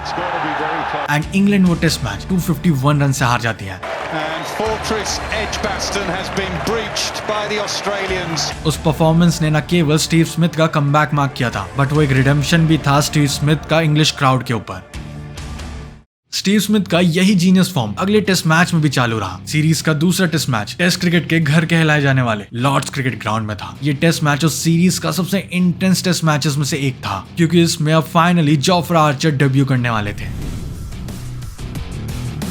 जोफ्रा आर्चर के डेब्यू ने इस मैच को स्टीव स्मिथ का ही नहीं बल्कि पूरे सीरीज का एक टर्निंग पॉइंट बना के रख दिया था। इस मैच में एक बार फिर से ऑस्ट्रेलियन टीम टॉस जीतती है एंड इस बार वो फील्डिंग करने का डिसाइड करते हैं और वो इंग्लैंड की टीम को 258 पर ऑल आउट कर देती है। अब बारी थी ऑस्ट्रेलिया की बैटिंग की एंड इस बार इंग्लिश पेस फैक्ट्री में एक नया डेडली बॉलर भी आ चुका था, जिसकी स्पीड 150 किलोमीटर पर आवर से ज्यादा की थी और अनएक्सपेक्टेड बाउंस, जो कि किसी भी बैट्समैन को परेशान करने के लिए काफी था। इस मैच की फर्स्ट इनिंग में भी कुछ ऐसे ही होता है और स्टीव स्मिथ बैटिंग करते हुए जोफ्रा आर्चर की बॉल पर नेक इंजरी करवा बैठते हैं।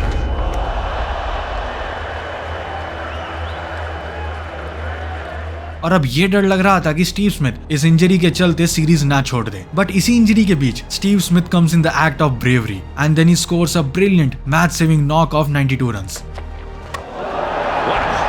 What a response that is. This time through the offside. और वो टेस्ट मैच ड्रॉ रहता है। इसके बाद Steve Smith third test match को मिस करने का डिसाइड करते हैं ताकि वो बाकी के 2 मैचेस के लिए अवेलेबल हो पाए। एंड फोर्थ टेस्ट मैच में स्टीव स्मिथ वापसी करते हैं, लेकिन वापस से इंग्लिश क्राउड उन्हें बू करने लग जाता है। लेकिन तब तक स्टीव स्मिथ अपने ही जोन में आ चुके थे and at that point of time उन्हें उस बूइंग से फर्क भी नहीं पड़ रहा था, जिसके बारे में हमें उस मैच में साफ साफ पता ही चल गया। इस मैच में ऑस्ट्रेलियन टीम पहले बैटिंग करने का डिसाइड करती है and again Australian batting lineup जल्दी आउट होने लग जाता है, लेकिन स्टीव स्मिथ एक बार फिर से एक कमाल का नॉक खेलते हैं और इस बार एक सेंचुरी नहीं बल्कि सीधा 211 रन की आइकॉनिक डबल सेंचुरी बना देते हैं एंड इंग्लैंड वो मैच हार जाती है एंड एज यूजुअल उस मैच के हीरो स्टीव स्मिथ ही निकल के आते हैं। इसके बाद आखिरी टेस्ट मैच में ऑस्ट्रेलिया को हार का सामना करना पड़ता है, but this series ends with the equation of 2-2 and उस सीरीज के मेन हीरो बनते हैं स्टीव स्मिथ। 4 टेस्ट मैचेस में 114 की एवरेज से उन्होंने 774 रन बनाए। इस सीरीज में स्मिथ बाकी के बैट्समैन से माइल्स अहेड थे और ये सीरीज एक परफेक्ट कमबैक थी उनके लिए। हालांकि जहां पे एक तरफ ये सीरीज स्टीव स्मिथ के लिए नेक्स्ट लेवल साबित हुई, वहीं पे वार्नर इस सीरीज में थोड़ा स्ट्रगल कर रहे थे। 2019 के एशेज तक स्मिथ और वार्नर दोनों ही प्लेयर्स क्रिकेट में एक प्रोफेशनल कमबैक दे चुके थे। स्मिथ के एशेज में 774 रन और वार्नर के वर्ल्ड कप में 647 रन। इन परफॉर्मेंसेस ने पूरे वर्ल्ड क्रिकेट को एटलीस्ट ये बता दिया था कि अभी भी ये दोनों प्लेयर्स ऑस्ट्रेलिया की बैकबोन है एंड ये लोग अभी क्रिकेट को और भी ज्यादा डोमिनेट करेंगे। एशेज 2019 के बाद स्टीव स्मिथ आईसीसी रैंकिंग्स में नंबर 1 पर जा चुके थे एंड इवन फैंस ने उन्हें best modern day test batsman का टाइटल भी दे दिया था। 2020-21 की बॉर्डर गावस्कर ट्रॉफी जिसमें इंडिया ने अगेंस्ट ऑल द ऑड्स जाकर ये सीरीज अपने नाम करी थी, उसमें भी उन्होंने सिडनी टेस्ट मैच में 131 और 81 रन की क्रूशियल नॉक खेली थी। David Warner on the other hand अपने अलग ही फॉर्म में थे। पाकिस्तान के खिलाफ 2019 की टेस्ट सीरीज में उन्होंने 418 बॉल्स पर अनबिलीवेबल 335 रन बनाए थे और ऐसा करने वाले वो 7th ओपनर बन गए थे। उस इनिंग में उन्होंने एक और अचीवमेंट अपने नाम करी थी, जहां उन्होंने अपनी सेंचुरी केवल 78 बॉल्स में ही पूरी कर दी थी और फर्स्ट सेशन में सेंचुरी बनाने वाले वो 5th प्लेयर बन गए थे। ये दोनों ही प्लेयर्स इंटरनेशनल क्रिकेट में काफी अच्छा परफॉर्म तो कर ही रहे थे एंड फाइनली वो मोमेंट आ गया जिसने उनकी लेगेसी को और स्ट्रॉन्ग कर दिया। 2021 का T20 वर्ल्ड कप जिसे ऑस्ट्रेलिया ने जीत कर अपना पहला T20 वर्ल्ड कप ने नाम किया एंड ये स्टीव स्मिथ और वार्नर के लिए एक डिफाइनिंग मोमेंट बन के रह गया। पूरा ऑस्ट्रेलिया इस टूर्नामेंट के साथ खुश था। डेविड वार्नर ने इस टूर्नामेंट में 146 के स्ट्राइक रेट के साथ अमेजिंग 289 रन बनाए थे। किसी ने भी नहीं सोचा था कि वार्नर और स्मिथ बैन लगने के बाद भी इतना आउटस्टैंडिंग परफॉर्म करने वाले हैं। जहां एक तरफ वार्नर T20 वर्ल्ड कप में परफॉर्म कर ही रहे थे, वहीं स्टीव स्मिथ भी टेस्ट फॉर्मेट में कंसिस्टेंट परफॉर्मेंसेस दे रहे थे। साल 2023 हर ऑस्ट्रेलियन क्रिकेट फैन को याद ही होगा, जहां एक बार फिर से ऑस्ट्रेलिया ने बता दिया कि उन्हें अनबीटेबल आखिर क्यों कहा जाता है। सबसे पहले उन्होंने इंडिया को हराकर वर्ल्ड टेस्ट चैंपियनशिप का फाइनल जीता एंड देन कुछ ही मंथ्स बाद उन्होंने एक बार फिर से इंडिया को इंडिया में हराकर 2023 का वर्ल्ड कप एक सेंसेशनल तरीके से जीता। For the 6th time and in front of 120,000 people. And honestly, as an Indian fan, ये काफी sad moment था, but अगर हम इसे क्रिकेट के पर्सपेक्टिव से देखें, so Australia did a really good job. Steve Smith ने भी 2023 की इस वर्ल्ड टेस्ट चैंपियनशिप के फाइनल में सेंचुरी लगाई थी 31st 100 to Steve Smith. और वार्नर ने इस वर्ल्ड कप में काफी बेहतरीन परफॉर्म किया था, जिसकी वजह से ऑस्ट्रेलिया अपना 6th वर्ल्ड कप जीतने में कामयाब रही और वो वर्ल्ड कप दोनों स्मिथ और वार्नर के लिए उनका 2nd वर्ल्ड कप था after 2015 world cup. Steve Smith और डेविड वार्नर का कमबैक केवल उनके इंडिविजुअल परफॉर्मेंस तक सीमित नहीं था। 2018 में बैन होने के बाद उन्होंने बैटिंग वाइज तो काफी अच्छा परफॉर्म किया है, एशेज भी जीती एंड इवन वर्ल्ड कप्स में भी काफी अच्छा परफॉर्म किया, बट जो चीज इनकी कमबैक जर्नी को स्पेशल बनाती है वो है इनकी रेजिलियंस और डेडिकेशन। 2019 के एशेज में स्टीव स्मिथ इतना ब्रूटली ट्रोल किए गए थे जैसे कि वो कोई क्रिमिनल हो एंड इवन इंजरी होने के बाद भी वो वापस ग्राउंड में आकर सबको बताते हैं कि क्यों वो इस फॉर्मेट को डोमिनेट करते हैं। बट डिस्पाइट ऑल दिस, ना ही केवल उन्होंने अपनी करियर की बेस्ट परफॉर्मेंसेस दी बल्कि अपने हेटर्स को भी चुप करा दिया था। सेम गोज फॉर वार्नर, जहां उन्होंने 2021 के T20 वर्ल्ड कप में एक शानदार परफॉर्मेंस दी और साथ में प्लेयर ऑफ द टूर्नामेंट भी बने। Thanks for watching.